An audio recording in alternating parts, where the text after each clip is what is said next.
नमस्कार प्रिय विद्यार्थियों। आज के वीडियो के माध्यम से हम लोग चर्चा करेंगे सोशियोलॉजी के बहुत ही महत्वपूर्ण अति लघु उत्तरीय, लघु उत्तरीय और दीर्घ उत्तरीय टाइप के प्रश्नों के बारे में। और यूनिट 1 से लेकर के यूनिट 8 तक, यानी कि इकाई संख्या 1 से लेकर के इकाई संख्या 8 तक संपूर्ण चैप्टर से बनने वाले बहुत ही ज़्यादा महत्वपूर्ण अति लघु, लघु और दीर्घ उत्तरीय सभी टाइप के प्रश्नों के बारे में चर्चा करने वाले हैं। बहुत ही बारीकी के साथ इस महामैराथन क्लास में हर एक चैप्टर से बनने वाले इंपॉर्टेंट प्रश्नों पर चर्चा होने वाली है। आपको बता दूं कि आज उससे पहले ऐसी वीडियो आपने नहीं देखी होगी। इससे पहले कई सारी वीडियोस मैंने दी है, वो सब बहुत ही ज़्यादा महत्वपूर्ण है। हालांकि उन सब में सबसे ज़्यादा महत्वपूर्ण आपका यह लेक्चर होगा। Very important subjective question answers BA की श्रृंखला ये चल रही है, जिसमें आपको बीए के प्रथम सेमेस्टर में जब समाजशास्त्र आपका सब्जेक्ट होता है, यानी सोशियोलॉजी आपका सब्जेक्ट होता है बेटा, तो सोशियोलॉजी में आपको पढ़ना होता है समाज शास्त्रीय मूलभूत अवधारणाओं का परिचय। यानी कि आपको क्या पढ़ना होता है? समाज शास्त्रीय जो मूल बेसिक कंसेप्ट्स आप सोशियोलॉजी पढ़ना होता है। क्या पढ़ना होता है बेटा? बेसिक कंसेप्ट्स आप सोशियोलॉजी के बारे में आपको जानना होता है। अब आप सोच रहे हो गुरुजी ये आपका चेहरा काहे काहे बदला बदला लग रहा है, क्योंकि मैंने बाल और दाढ़ी वगैरह जो बड़ी बड़ी थी उसको मैंने कटवा दी है, ठीक है। इस वजह से चेहरा थोड़ा सा परिवर्तित आपको दिख रहा होगा। बहरहाल आप मैनेज करिएगा, चेहरा में कुछ नहीं रखा होता है, बस कंटेंट अच्छा होना चाहिए, ठीक है। क्योंकि मुझे भी चेहरा थोड़ा सा अलग टाइप का लग रहा है। मैं 2-3 दिनों से, मतलब कि कल जब से ये चीज़ें करवाई हैं तब से एक प्रकार से थोड़ी सी मुझे अपनी शक्ल जो है अलग टाइप की दिख रही है, क्योंकि बड़े दिनों के बाद में मैंने ऐसा लुक दिया है। 2025-26 के लिए यह लेक्चर बहुत ही महत्वपूर्ण होगा। तो जो छात्र 26 में एडमिशन करवाएंगे उनके लिए भी बहुत महत्वपूर्ण होगा, ठीक है। ये बात आप ध्यान रखेंगे। अब आइए हम चर्चा करने का प्रयास करते हैं। समाज शास्त्र की परिभाषा, सबसे पहला क्वेश्चन आपसे यही एग्जाम में पूछेगा कि समाज शास्त्र किसे कहते हैं या समाज किसे कहते हैं। तो परिभाषा समझो, समाज की परिभाषा दीजिए, समाज किसे कहते हैं। पहला प्रश्न बहुत ही ज़्यादा महत्वपूर्ण है। जो गोला पारा होता है ये सबसे महत्वपूर्ण होता है क्वेश्चन। ये देखें, ये ठीक है। देखिए समाज की परिभाषा दीजिए। देखिए एम गिन्सबर्ग कहते हैं कि समाज को परिभाषित करते हुए कि समाज व्यक्तियों का संकलन होता है, यानी व्यक्तियों का इकट्ठा होना या व्यक्तियों का समूह जो होता है, बेसिकली जो अनेक संबंधों और व्यवहार की विधियों के द्वारा संगठित होता है। और ये संकलन कैसे होता है? व्यक्तियों का समाज, मतलब व्यक्ति समाज क्या है? व्यक्तियों का संकलन है। व्यक्ति कैसे इकट्ठा होते हैं? जब व्यक्तियों के बीच में तमाम कई संबंध उपस्थित होंगे और मनुष्य का व्यवहार कैसा होगा, उसी व्यवहार पर उनका संबंध बनता है समाज में, ठीक है। और उन्हीं संबंधों की व्यवस्था को समाज कहते हैं, ठीक है। और उन व्यक्तियों से भिन्न है जो इस प्रकार के संबंधों के द्वारा बंधे नहीं होते हैं। कुल मिलाकर के कहने का मतलब यह है कि समाज जो होता है संबंधों पर आधारित होता है। संबंध और व्यवहार से एक प्रकार से समाज का निर्माण होता है, यानी समाज एक अमूर्त व्यवस्था है। ईबी रयूटर इसी के आगे कहते हैं कि समाज एक अमूर्त धारणा है। अमूर्त माने होता है ऐसी चीज़ जो तो ना आपको दिखती है और ना ही आपको उसको छू सकते हैं, ठीक है। यानी अमूर्तता का मतलब होता है आ माने नहीं, मूर्त माने मूर्ति। मूर्ति माने जिसको आप छू सकते हैं। मूर्त एक, जैसे कि आप हमारी मूर्त बना दें तो हमको आप देख भी पाएंगे, छू भी पाएंगे। लेकिन जब अमूर्त की बात करेंगे, अमूर्त माने होता है अब्स्ट्रैक्ट, यानी कि society is the abstract noun. यानी ये क्या है? अब्स्ट्रैक्ट है। ये ना तो आपको दिखेगी ना ही आप इसको छू सकेंगे। Don't touch and don't seen, only feeling, यानी आप इसको महसूस कर सकते हैं, आप संबंधों को महसूस कर सकते हैं। जैसे कि एक नाई है, वो बाल काटता है, तो नाई का और जिसका बाल काटा जा रहा है उसके बीच में संबंध है। एक पंडित जी हैं आपके यहाँ सत्यनारायण जी की कथा बाँचते हैं, आपका और पंडित जी का संबंध है। वो पंडित जी और कई लोगों के यहाँ कथा बाँचते हैं। तो इस तरीके से एक बढ़ई है वो आपका दरवाज़ा बनाता है, एक लोहार है वो आपकी हंसिया पीटता है। इसी तरीके से आप देखेंगे तमाम प्रकार के लोग एक समाज में रहते हैं और विभिन्न संबंधों के द्वारा एक दूसरे से कनेक्टेड होते हैं, एक दूसरे से जुड़े रहते हैं। इसी कनेक्शन से एक जाल का निर्माण होता है बेटा, और वही जाल जो होता है वही समाज होता है। और इसी समाज का अध्ययन समाज शास्त्र के अंतर्गत वैज्ञानिक ढंग से किया जाता है। यही होता है समाज शास्त्र और यही होता है समाज। समाज व्यक्तियों का क्या होता है? समाज सामाजिक संबंधों का जाल होता है। किसने कहा था? मैकाइबर और पेज नाम के एक विद्वान हैं, उन्होंने कहा था कि समाज सामाजिक संबंधों का जाल होता है। ये इसी सामाजिक संबंधों के जाल की व्यवस्था को समाज कहा जाता है, या इसी में जब परिवर्तन होता है तो उसको सामाजिक परिवर्तन कहा जाता है। मैकाइबर पेज बहुत धाकड़ विद्वान है अपने जमाने के, तो उन्होंने भी अवधारणा दी है। तो ईबी रेयूटर कहते हैं कि समाज एक अमूर्त धारणा है जो दिखती है और जिसको आप छू नहीं सकते, जो एक समूह के सदस्यों के बीच पाए जाने वाले पारस्परिक संबंधों की संपूर्णता का बोध कराती है। एक समूह व्यक्तियों का जिसमें पारस्परिक संबंध, पारस्परिक मतलब कि जैसे जितना संबंध हमारा आपसे है वैसे संबंध आप, मतलब आप हमको भी जाने और हम आपको भी जाने, वो एक प्रकार से पारस्परिक संबंध होता है। ठीक है, तो उसी संबंधों की संपूर्णता का बोध कराती है समाज। ठीक है, तो समाज की परिभाषा आप ऐसे लिख सकते हैं, और बाकी एक परिभाषा आपने नहीं लिखी तो मैकआवर पेज की परिभाषा आप लिख सकते हैं बड़ी ही बारीकी के साथ। अगला क्वेश्चन आ चुका दूसरा नंबर, विशुद्ध और सीमावर्ती समुदायों के कुछ उदाहरण दीजिए। विशुद्ध और सीमावर्ती समुदाय, देखिए समुदाय को दो श्रेणियों में विभाजित किया जा सकता है। पहला है विशुद्ध समुदाय। विशुद्ध समुदाय में जैसे जनजातीय समुदाय, ये विशुद्ध समुदाय है। ग्राम, नगर, आदिम झुंड जो होते हैं, आदिम या जनजातियां जो होती हैं वो सब, ठीक है, आदिम समूह, ये सब विशुद्ध जो है समुदाय होते हैं। कुछ सीमावर्ती समुदाय हैं जैसे कि परिवार, पड़ोस, बंदी गृह, राज्य, ये सब क्या है, ये सब सीमावर्ती समुदाय हैं। बेसिकली जो शुद्ध समुदाय या विशुद्ध, विशुद्ध माने एकदम से शुद्ध, तो वो होता है जनजाति, ग्राम, गांव, नगर, आदिम झुंड। और समुदाय जो होता है एक सामान्य उद्देश्य की पूर्ति के लिए एक निश्चित भूभाग पर रहता है। समुदाय का एक विशेष नाम होता है, और समुदाय की सदस्यता जो होती है अनिवार्य होती है। पैदा होते ही आप जिस समुदाय में पैदा हुए उस समुदाय के सदस्य आप होते हैं। ठीक है, जैसे एक गांव में पैदा हुए तो गांव की सदस्यता आपके पास है। ठीक है, ये बात आप ध्यान रखेंगे। तो इस तरीके से आप देखेंगे कि यही सब समुदाय होता है। समुदाय में हम की भावना पाई जाती है। आगे देखते हैं अगला क्वेश्चन, तीसरा नंबर प्रश्न आपकी स्क्रीन पर आ चुका है, फटाफट से आप देखें। देखिए तीव्र गति से मैं थोड़ा सा चलूंगा चूंकि इस प्रश्न मैंने बहुत सारे रखे हैं, चूंकि सभी सभी यूनिवर्सिटी में जो पूछे गए हैं अब तक के क्वेश्चन उन सभी को रखने का प्रयास है। क्या गांव एक समुदाय है, प्रश्न पूछा जा सकता है आपसे। बिल्कुल, किसी भी समूह को समुदाय मानने के लिए यह जानना आवश्यक होता है कि उस समूह की विशेषताएं तथा आवश्यक तत्व क्या हैं।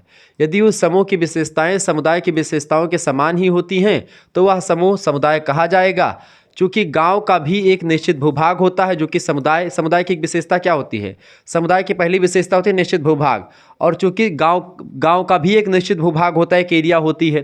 ठीक है, एक विशिष्ट नाम, गांव का हर एक गांव का एक विशिष्ट नाम होता है, हर एक समुदाय का भी विशिष्ट नाम होता है। तो इस दोनों दृष्टि से गांव और समुदाय आप कह सकते हैं एक है। मानवों का समूह यानी मनुष्यों का समूह होता है समुदाय, और मूर्त अवधारणा होती है गांव भी मनुष्यों का समुदाय होता है, समूह होता है। बिल्कुल ठीक बात है, मानव का समूह।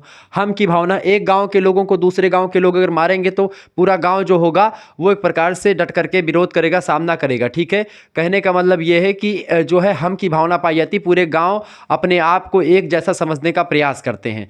ठीक है, स्वतः जन्म होता है गाँव का। ठीक है, गाँव का क्या होता है, स्वतः जन्म होता है, इसका कोई निश्चित उद्देश्य से गाँव को नहीं बनाया जाता। ऐसे ही समुदाय भी होता है, सामान्य जीवन व्यतीत करते हैं, कोई निश्चित उद्देश्य के लिए गांव का बसाव नहीं किया जाता है। एक सामान्य जीवन, वहीं पर रहते हैं, वहीं पर पैदा होते हैं, वहीं पर मर जाते हैं। इस तरीके से ये गांव का विशेषता, ऐसे ही समुदाय की विशेषता होती है। आत्मनिर्भरता, समुदाय अपने आप में आत्मनिर्भर होते हैं, गांव भी लगभग में अपने आप में आत्मनिर्भर होते हैं, लेकिन थोड़ा बहुत निर्भरता दूसरे गाँवों पर या शहरों पर हो सकती है। अस्थायित्व भी होता है, गाँव भी अस्थायी रहते, भंग नहीं होते हैं, और समुदाय भी अस्थायी रहते, भंग नहीं होते हैं। समितियाँ भंग हो जाती हैं लेकिन समुदाय भंग नहीं होते हैं। ठीक है, ये बात आप ध्यान रखेंगे। तो अस्थायित्व भी होता है, इसीलिए गांव एक विशुद्ध समुदाय है। हम कह सकते हैं कि हाँ, गांव एक विशुद्ध समुदाय है, इसमें कोई दो राय नहीं है। ठीक है, गांव में समुदाय की सभी विशेषताएं और आवश्यक तत्व जो हैं वो निहित होते हैं। क्लियर, ये बात आप ध्यान रखेंगे। आगे देखिएगा, अगला क्वेश्चन आपके स्क्रीन पर आ चुका है। चौथा नंबर प्रश्न है, समाज की विशेषताएं बताएं। समाज की विशेषताओं को बताएं भाई। देखिए, समाज की निम्नलिखित विशेषताएं हैं। पहली विशेषता, समाज सामाजिक संबंधों का क्या है, जाल है। पहली विशेषता क्या, समाज सामाजिक संबंधों का जाल है, यानी एक ऐसा जाल जो सामाजिक संबंधों के द्वारा बनता है। ठीक है, किसने कहा, मैकआवर पेज ने कहा। समाज की दूसरी विशेषता है, संबंधों की अनुभूति से ही समाज का जन्म होता है। जब हम संबंधों को जान पाते एक दूसरे के बीच में तो उसी अनुभूति को ही समुदाय मतलब कि समाज कहा जाता है। ये बात आप ध्यान रखेंगे। आगे देखेंगे अगला जो आपका समुदाय की मतलब कि समाज की विशेषता है वो कौन सी है। समाज की अगली विशेषता भैया, प्रत्येक समाज में समानता अवश्य पाई जाती। समानता मतलब कि हर एक समाज में आप देखें कुछ ना कुछ चीज़ें समान जरूर पाई जाएंगी। ठीक है, समाज में परिवर्तन देखेंगे, हर एक समाज में होता है। चौथी विशेषता, समाज में सहयोग और संघर्ष दोनों ही पाया जाता है। एक तरफ समाज में कोरिलेशन यानी कि एक दूसरे का लोग सहयोग करते हैं, वहीं दूसरी तरफ समूह मतलब कि समाज में संघर्ष भी, एक दूसरे से लोग कन्फ्लिक्ट भी करते हैं। ठीक है, कि हम आगे बढ़ जाएं, वो सोचते हैं हम आगे बढ़ जाएं, इस तरीके से भी होता है। ठीक है, इसके अलावा पांचवी विशेषता होती है प्रत्येक समाज की अपनी संस्कृति होती है, हर एक समाज का अपना अपना कल्चर होता है, ये भी एक समाज की विशेषता है। समाज की छठी विशेषता है कि प्रत्येक समाज संगठन और विघटन का संकुल होता है। समाज जो होता है उसका संगठन भी हो सकता है और उसका विघटन भी होता है, इन्हीं दोनों का संकुल को ही समाज कहते हैं। इसके अलावा सातवीं विशेषता है कि समाज एक सार्वभौमिक अवधारणा है, यूनिवर्सल कॉन्सेप्ट है। ये केवल भारत में ही नहीं बल्कि दुनिया के सभी देशों में समाज होता है, ठीक है। यानी कि समाज जो है, समाज में परिवर्तन की बात करें या समाज के अस्तित्व की बात करें, समाज एक सार्वभौमिक जो है चीज़ है, ये हमेशा रहा है और हमेशा रहेगा, इसमें कोई दो राय नहीं होती, ठीक है। चले, ये हो गया आपका समाज, आप समझ लिए कि समाज क्या होता है। अगला प्रश्न आपके स्क्रीन पर आ चुका, समुदाय को परिभाषित कीजिए। पांचवा प्रश्न, समुदाय को परिभाषित कीजिए। देखिए, किम्बल यंग कहते हैं कि समुदाय एक ऐसा समूह होता है जो एक ही संस्कृति के अधीन एक ही स्थान अथवा क्षेत्र में रहता है, यानी निश्चित भूभाग होता है, उनकी अपनी संस्कृति होती है, साथ ही साथ में अपनी प्रमुख क्रियाओं के लिए सामान्य भौगोलिक केंद्र में यानी निश्चित भूभाग में सामान्य क्रियाओं को करते हैं। कोई इनका निश्चित उद्देश्य नहीं होता, सामान्य उद्देश्य की पूर्ति के लिए अपना जीवन यापन उसी निश्चित भूभाग के अंतर्गत करते हैं। स्वतः जन्म होता है समुदाय का, साथ ही साथ में समुदाय जो होता है इसमें हम की भावना पाई जाती है। निश्चित भूभाग होता है, समुदाय का एक विशिष्ट नाम होता है, समुदाय की जो सदस्यता होती है जन्मजात होती है, ठीक है, यह बात आप ध्यान रखेंगे। तो ये एक प्रकार से समुदाय होता है, किम्बल यंग ने कहा। गिन्सबर्ग कहते हैं कि समुदाय की परिभाषा को देते हुए कि समुदाय एक निश्चित भूभाग पर रहने वाली वह समस्त जनसंख्या होती है जो समान नियमों की व्यवस्था के द्वारा कनेक्टेड होती है, जुड़ी हुई होती है और जीवन की अंतःक्रिया को प्रभावित कर साथ साथ रहती है। ऐसी जनसंख्या जो समान नियमों की व्यवस्था के अंतर्गत जुड़ करके और आपस में हम की फीलिंग को लेकर के आगे बढ़ती हैं, अपना सामान्य जीवन व्यतीत करती हैं, वही समुदाय होती है। ये बात गिन्सबर्ग ने कहा। तो समुदाय भी आपको समझ में आ गया होगा, चूंकि कई वीडियो में इससे पहले मैं समुदाय, समाज, समिति, संस्था सब कुछ आपको बता चुका हूं, फिर भी मैं रिवीजन के तौर पर बता रहा हूं ताकि आपको कोई दिक्कत ना हो, चीजों को आपकी समझ में आ जाए, ठीक है। चले, एक बात यहां पर और ध्यान रखेंगे, जिन बच्चों को पीडीएफ प्राप्त करनी हो पीडीएफ प्राप्त कर सकते हैं। चलिए, पीडीएफ प्राप्त करने के लिए आपको करना क्या है, sociology, geography, political science, history, Hindi, जो संस्कृत, ठीक है, सभी सब्जेक्ट का आपको मिलेगा पीडीएफ, इंग्लिश सभी का मिल जाएगा। 91 61 93 60 62 पर आपको एसएमएस करना है। देखिए, आप किसी भी यूनिवर्सिटी के किसी भी कॉलेज में, चाहे देखें आप चाहे माँ शाकुंभरी यूनिवर्सिटी से हो, महात्मा गांधी काशी विद्यापीठ से हों, ठीक है, इसके अलावा आप राजा महेंद्र प्रताप सिंह स्टेट यूनिवर्सिटी से हों, ऑब्जेक्टिव का लगभग 4 से 5 प्रैक्टिस सेट मेरे पास है, ऑब्जेक्टिव वाली वो भी आपको मिल जाएगी, लिखित वाली मिल जाएगी।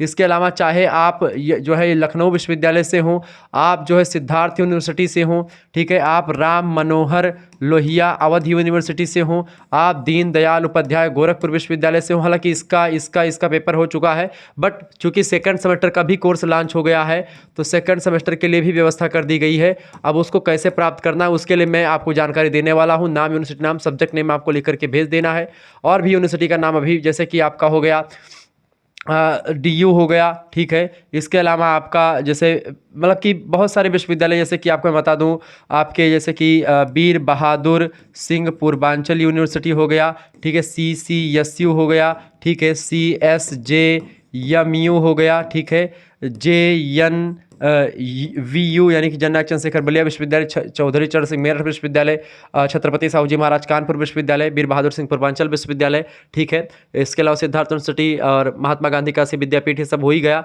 इसके अलावा आपका MSU, ठीक है, MSDU यानी कि सुहेलदेव यूनिवर्सिटी हो गई, ठीक है। इसके अलावा आपका और भी कई विश्वविद्यालय, BU झांसी, ठीक है, बुंदेलखंड यूनिवर्सिटी हो गई। इसके अलावा आपका MJPRU जो राजा मतलब कि महात्मा ज्योतिबा फूले राव मतलब कि यूनिवर्सिटी जो है आपका रोहिलखंड यूनिवर्सिटी, ठीक है, बरेली विश्वविद्यालय, उन सभी के लिए लेक्चर बहुत ही महत्वपूर्ण होगा। इसके अलावा और जो भी विश्वविद्यालय हैं सभी के लिए इंपॉर्टेंट है, बिहार विश्वविद्यालय, झारखंड, ठीक है, राजस्थान, सभी विश्वविद्यालयों में आप देखेंगे सोशियोलॉजी वगैरह में यही सब चीज़ें। वैसे सभी में लगभग सिलेबस सेम है। आपको करना क्या, अगर आपको फर्स्ट सेमेस्टर का कोर्स लेना है, देखिए फर्स्ट सेमेस्टर में अगर आपको कोर्स लेना है, फर्स्ट सेमेस्टर के PDF नोट्स प्राप्त करने हैं, जिसमें आपको PDF मिलेंगे, PDF के साथ साथ आपको वीडियो लेक्चर्स मिलेंगे, ठीक है, लाइव क्लासेस वाले ग्रुप में जोड़ दिया जाएगा। साथ ही साथ में आपको वहाँ पर डाउट सेशन भी आपके करवाए जाएंगे। सब आपकी बार और व्यवस्था की गई है। तो फर्स्ट सेमेस्टर और सेकंड सेमेस्टर दोनों के लिए व्यवस्था है, ठीक है। देखिए फर्स्ट सेमेस्टर की फीस 100 रुपीज़ है, तो जिनको भी जुड़ना है फर्स्ट सेमेस्टर में वो जुड़ सकते हैं, ठीक है। आपका फर्स्ट सेमेस्टर का सारा कुछ मिल जाएगा। और अगर सेकंड सेमेस्टर में जिन बच्चों को जुड़ना है सेकंड सेमेस्टर में, तो वो भी जुड़ सकते हैं। सेकंड सेमेस्टर की फीस कितनी रखी गई है? सेकंड सेमेस्टर की फीस भी 100 रुपीज़ ही रखी गई आप लोगों के कहने पर। और इसमें आपका 3 मेजर सब्जेक्ट, 1 माइनर, 1 को करिकुलर, यानी कि आपका यहाँ पर 5 सब्जेक्ट की तैयारी हो जाएगी केवल 100 रुपये में ही, जिनको भी जुड़ना है। और ये जो आपका होगा MCQs की भी तैयारी आपकी हो जाएगी, ठीक है। और आपकी लिखित, यानी कि आपकी लिखित मतलब क्या होता है? लिखित मतलब होता है भैया जो अति लघु उत्तरीय, लघु उत्तरीय, दीर्घ उत्तरीय होती है उसकी तैयारी, यानी कि जिस तरीके से मैं बता रहा हूँ। तो इन सभी की तैयारी हो जाएगी सभी विश्वविद्यालयों की। तो जो भी बच्चे हमारे साथ नहीं जुड़े हैं वो जुड़ सकते हैं, ठीक है। और आपके लिए बहुत ही बम्पर व्यवस्था, बहुत ही ज़बरदस्त व्यवस्था कर दी गई है। तो जिन बच्चों को आपको बता दूँ अभी तक नहीं जुड़े हैं वो प्लीज़ जुड़ जाएँ। फर्स्ट सेमेस्टर के लिए 100 रुपीज़ फीस है, तो जिनका पेपर अभी लगा हुआ है फटाफट से आप देर न करें, ज्वाइन हो जाएँ। और सेकंड सेमेस्टर वाले बच्चे भी जुड़ सकते हैं, फटाफट से जुड़ जाइएगा। अब यहाँ पर एक व्यवस्था और कर दी गई है, यानी जो बच्चे जिनका 1-2 पेपर बचा हुआ है या फिर 1-2 सब्जेक्ट बचे हुए फर्स्ट सेमेस्टर के, और वो चाहते हैं हमको फर्स्ट और सेकंड दोनों का चाहिए गुरुजी, तो फर्स्ट प्लस सेकंड अगर आप दोनों का एक साथ लेते हैं अभी, तो आपके लिए एक व्यवस्था कर दी गई, बहुत छूट कर दी गई है। आपको मात्र 150 रुपीज़ में मिल जाएगा। यानी कि अगर आप फर्स्ट और सेकंड का दोनों एक साथ अभी परचेज करते हैं तुरंत जस्ट, तो आपको मात्र 150 रुपीज़ लगेंगे। यानी कि 50 रुपये की छूट आपके लिए चल रही है इस समय। ये ज़्यादा दिन तक नहीं चलेगी। तो जिनको भी जुड़ना है प्रथम सेमेस्टर का, जिनका 1-2 पेपर बचा हुआ है उसके लिए, और साथ ही साथ में सभी सब्जेक्ट का मिल जाएगा उसमें, ठीक है। जो भी होगा फर्स्ट और सेकंड दोनों का 150 रुपये में रख दिया जाएगा। जिनको भी जुड़ना है वो जुड़ सकते हैं हमारे साथ। फटाफट से आप SMS कर दीजिएगा, जुड़ जाइए, ठीक है। चले चले भाई आगे देखेंगे। अगला क्वेश्चन आपके स्क्रीन पर आ चुका है, फटाफट से आप देखने का प्रयास करेंगे। तो ये हो गया आपका समुदाय की परिभाषा, मैंने आपको बता दी। अब अगला क्वेश्चन आपकी स्क्रीन पर आ जाएगा, समुदाय और समाज में क्या डिफरेंस होता है। सबसे पहली बात इसमें यही होती है कि समाज जो होता है अमूर्त अवधारणा है। समाज आपको दिखता नहीं है, समाज संबंधों की व्यवस्था होती है। जबकि आपका समुदाय जो होता है ये व्यक्तियों का समूह होता है, ठीक है। क्लियर, ये बात आप ध्यान रखेंगे। चले पहला अंतर लिखें। समाज का कर्मस्थल विशाल होता है। विशाल माने बहुत बड़ा होता है। समाज में कई समुदाय शामिल हो जाते हैं। समुदाय जो होता है वो छोटा होता है और समाज बहुत बड़ा होता है। यानी समुदाय का विषय क्षेत्र विशाल होता है, व्यापक होता है, जबकि समुदाय का जो है धरातल छोटा होता है। तो समाज का कार्य मतलब कर्मस्थल या कार्यस्थल विशाल, यानी कि यह व्यापक धरातल पर काम करता है, जबकि समुदाय का कर्मस्थल सीमित होता है या सीमित क्षेत्र में काम करता है। पहला अंतर। दूसरा अंतर है समाज औपचारिक संबंधों पर आधारित होता है। औपचारिक माने कि फॉर्मल रिलेशंस पर आधारित होता है, जबकि समुदाय के संबंध अनौपचारिक होते हैं। अनौपचारिक मतलब जैसे कि गांव का या परिवार का संबंध होता है कि भाई कोई एक दूसरे का दादा है, नाना है, पापा है, इस तरीके से। बाकी समाज जो होता है, समाज में जैसे कि किसी का बॉस है, या मतलब एकदम से औपचारिक संबंध होता है फॉर्मल तरीके से, ठीक है। अनौपचारिक माने कि ऐसे चल रहा है कि भाई ये कोई मतलब उतना ज़्यादा जटिल नियम नहीं होते, सरल नियम के साथ जुड़े हुए होते हैं, इस तरीके चीजें होती हैं। तीसरा डिफरेंस ये है दोनों में, समाज और समुदाय में, सोसाइटी एंड कम्युनिटी में। देखिए समाज में व्यक्ति अपने उद्देश्यों की पूर्ति करता है। समाज में क्या होता है, व्यक्ति अपने उद्देश्यों की पूर्ति करता है, जबकि समुदाय में व्यक्तियों के उद्देश्य सीमित होते हैं, ठीक है, सामुदायिक उद्देश्य होते हैं और उसी उद्देश्य की पूर्ति होती है। यानी कि समुदाय में व्यक्तियों का उद्देश्य कम होता है, सीमित होता है, जबकि समाज में व्यक्तियों के ही उद्देश्य होते हैं, ठीक है। अगला अंतर, चौथा अंतर ये कि समाज का कोई नाम नहीं होता अपना। इसे भौगोलिक विश्लेषण के द्वारा जाना जाता है। भौगोलिक विश्लेषण के द्वारा आपको समाज को पता चलता है और समाज का कोई निश्चित भूभाग भी नहीं होता। जबकि आप देखेंगे समुदाय का अपना एक विशेष नाम होता है जो उसमें अपनापन और सहयोग को बढ़ाता है, और समुदाय में हम की भावना और निश्चित भौगोलिक क्षेत्र में निवास करता है समुदाय, ठीक है, जबकि समाज का कोई निश्चित भौगोलिक क्षेत्र नहीं होता। समाज में अगला अंतर, समाज में विभिन्न संस्कृति के लोग रहते हैं, अतः समाज विभिन्न संस्कृतियों का संगम स्थल होता है। जैसे अब संगम की बात आ जाए और महाकुंभ का नाम ना लिया जाए तो ऐसे में बहुत ज़्यादा एक प्रकार से अपराध होगा, समझ लीजिए ऐसे। यानी कि आप देखिए संगम इस समय बहुत विशालता के साथ चल रहा है, तबाही मचा करके रखा है पूरे के पूरे संसार में। दुनिया भर के पत्रकार और टीवी न्यूज सब इसी में, सब कुंभ में चल रहे हैं इस समय। यानी कुंभ जो है इस धरातल पर इससे पहले ऐसा भव्य और दिव्य आयोजन पूरे संसार में अभी तक कभी नहीं हुआ था जो आज मतलब कि इस समय चल रहा है महाकुंभ में। हालांकि भीड़ बहुत प्रबल मात्रा में है, जाने की हिम्मत मेरी भी नहीं कर रही है, ठीक है। सोचा था मैंने जाने के लिए, लेकिन हिम्मत नहीं पड़ रही है। भगवान चाहेंगे तो जाएंगे, अगर नहीं बुलाएंगे तो फिर देखा जाएगा। बाकी बहुत सारे बच्चे गए हुए हैं, बहुत सारे लोग गए हुए हैं।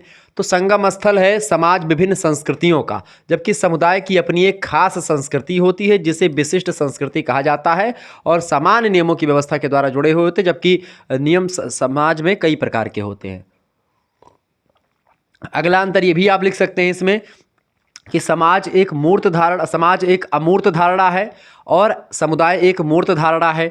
समाज संबंधों की व्यवस्था है और समुदाय जो है वो किसकी व्यवस्था है, समूह लोगों की संगठन की व्यवस्था है। यानी कि इसमें संबंध पाया जाता है और वो लोगों का संगठन होता है, लोगों का समूह होता है समुदाय, जबकि इनमें लोगों के बीच में जो संबंध पाया जाता है उस संबंध का अध्ययन करता है समाज। ठीक है, क्लियर। तो इस तरीके से आप अंतर लिख सकते हैं। समाज का अपना एक समुदाय का अपना एक विशिष्ट नाम होता है, जबकि समाज का कोई नाम नहीं होता है। अगला अंतर देखिए, अगला प्रश्न आ चुका है, समुदाय और समिति में क्या अंतर है।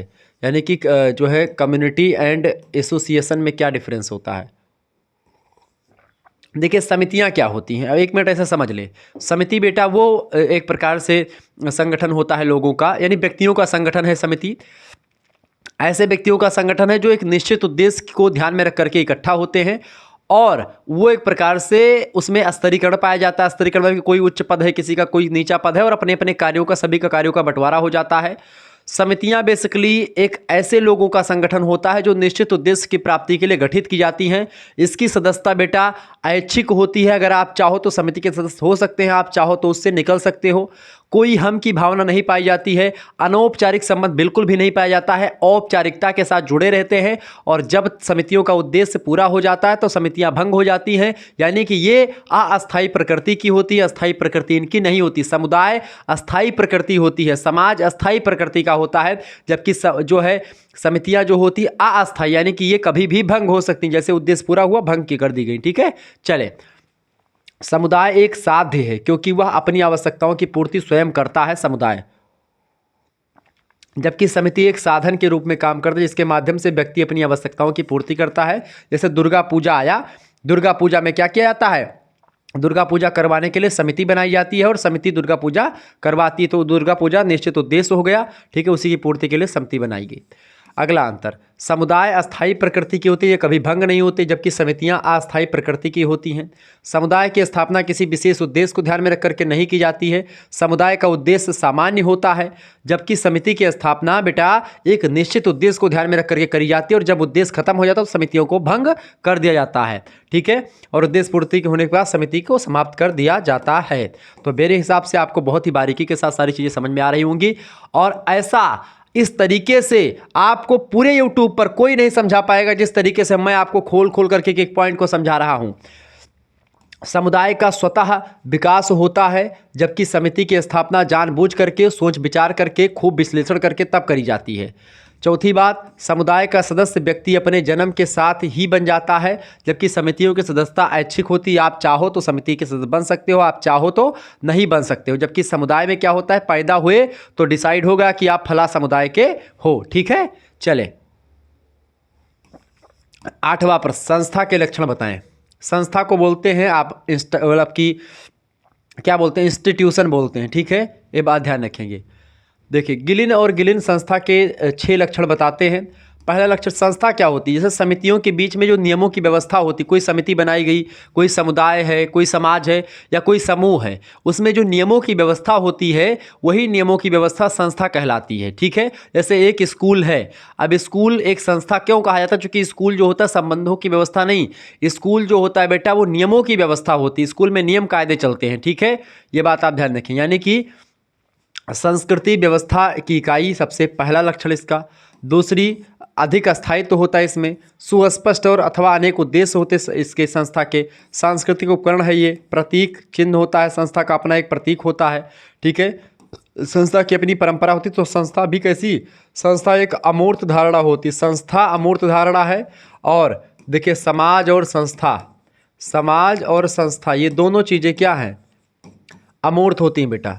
संस्था और समाज अमूर्त होते हैं। बाकी आपकी समिति लिख लीजिए, ठीक है, समिति,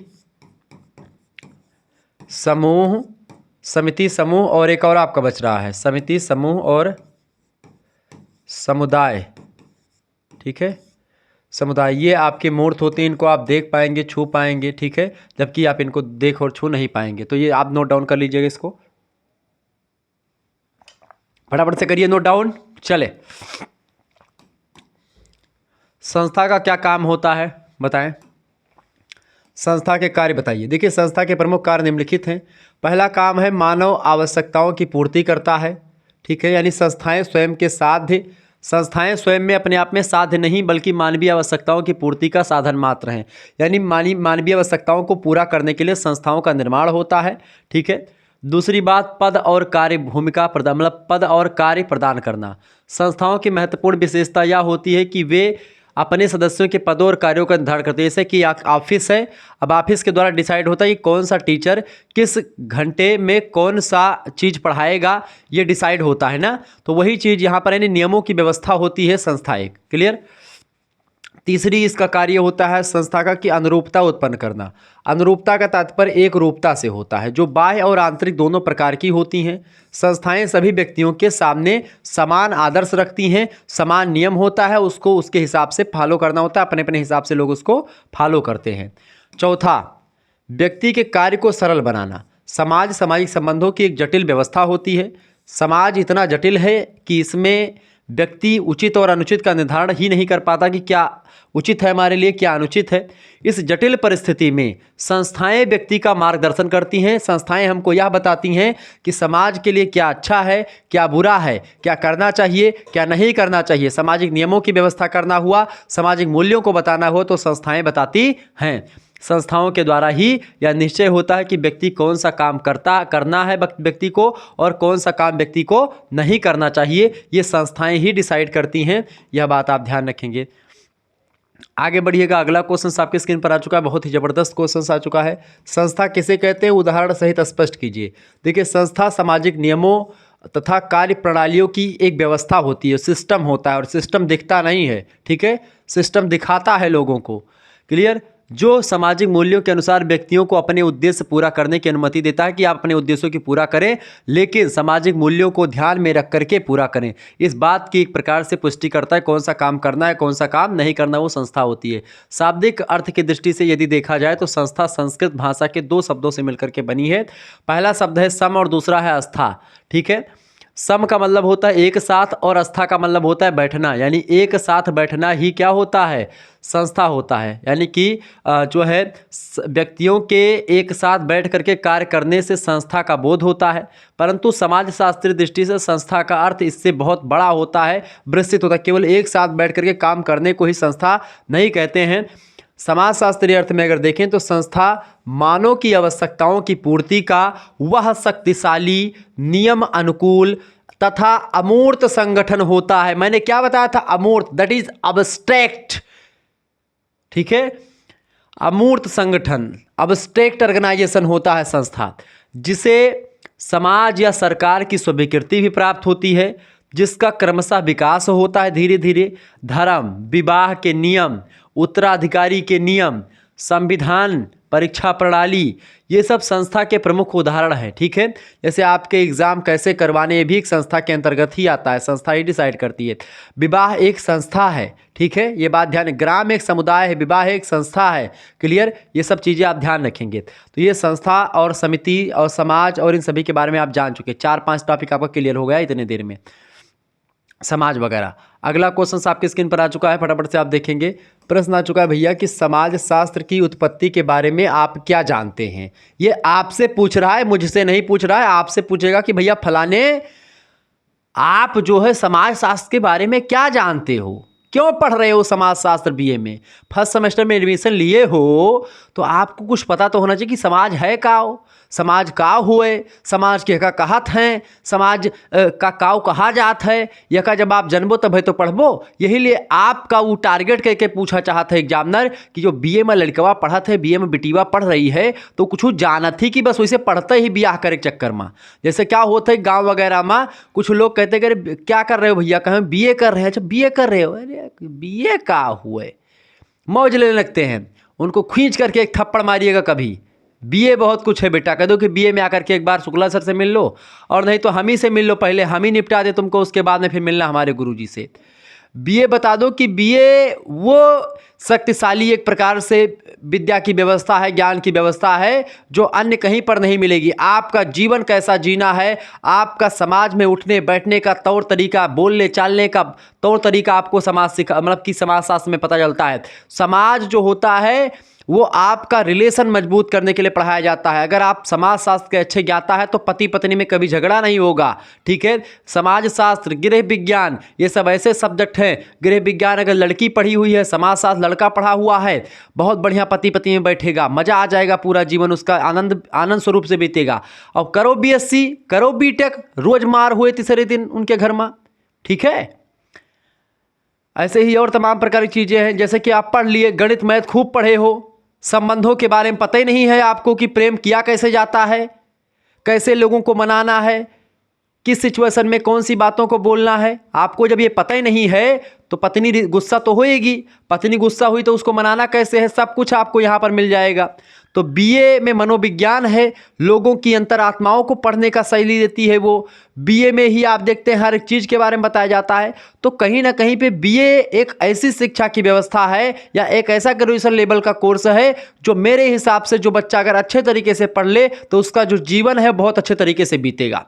और आजकल के जीवन में सबसे बड़ी जो द्वंद्व है वो पति पत्नी के बीच का जो एक प्रकार से वैमनस्यता है लगातार बढ़ती जा रही है, डिवोर्स के केसेस लगातार आ रहे हैं। तो इस सभी सिचुएशन से निपटने के लिए मैं सजेस्ट करूंगा कि आप बीए ही करें बेटा, ठीक है। चले तो बता दीजिएगा, उनको बैठा के से समझा दीजिएगा, और तमाम पॉइंट अगर कहेंगे तो मैं इस पर बीए क्यों करें इस पर एक लेक्चर में बना दूंगा, उसको आप देख लीजिएगा। नहीं तो इसको शार्ट, इस वीडियो का शार्ट आप काट करके डाल दीजिएगा कहीं पर, देखेंगे बच्चे।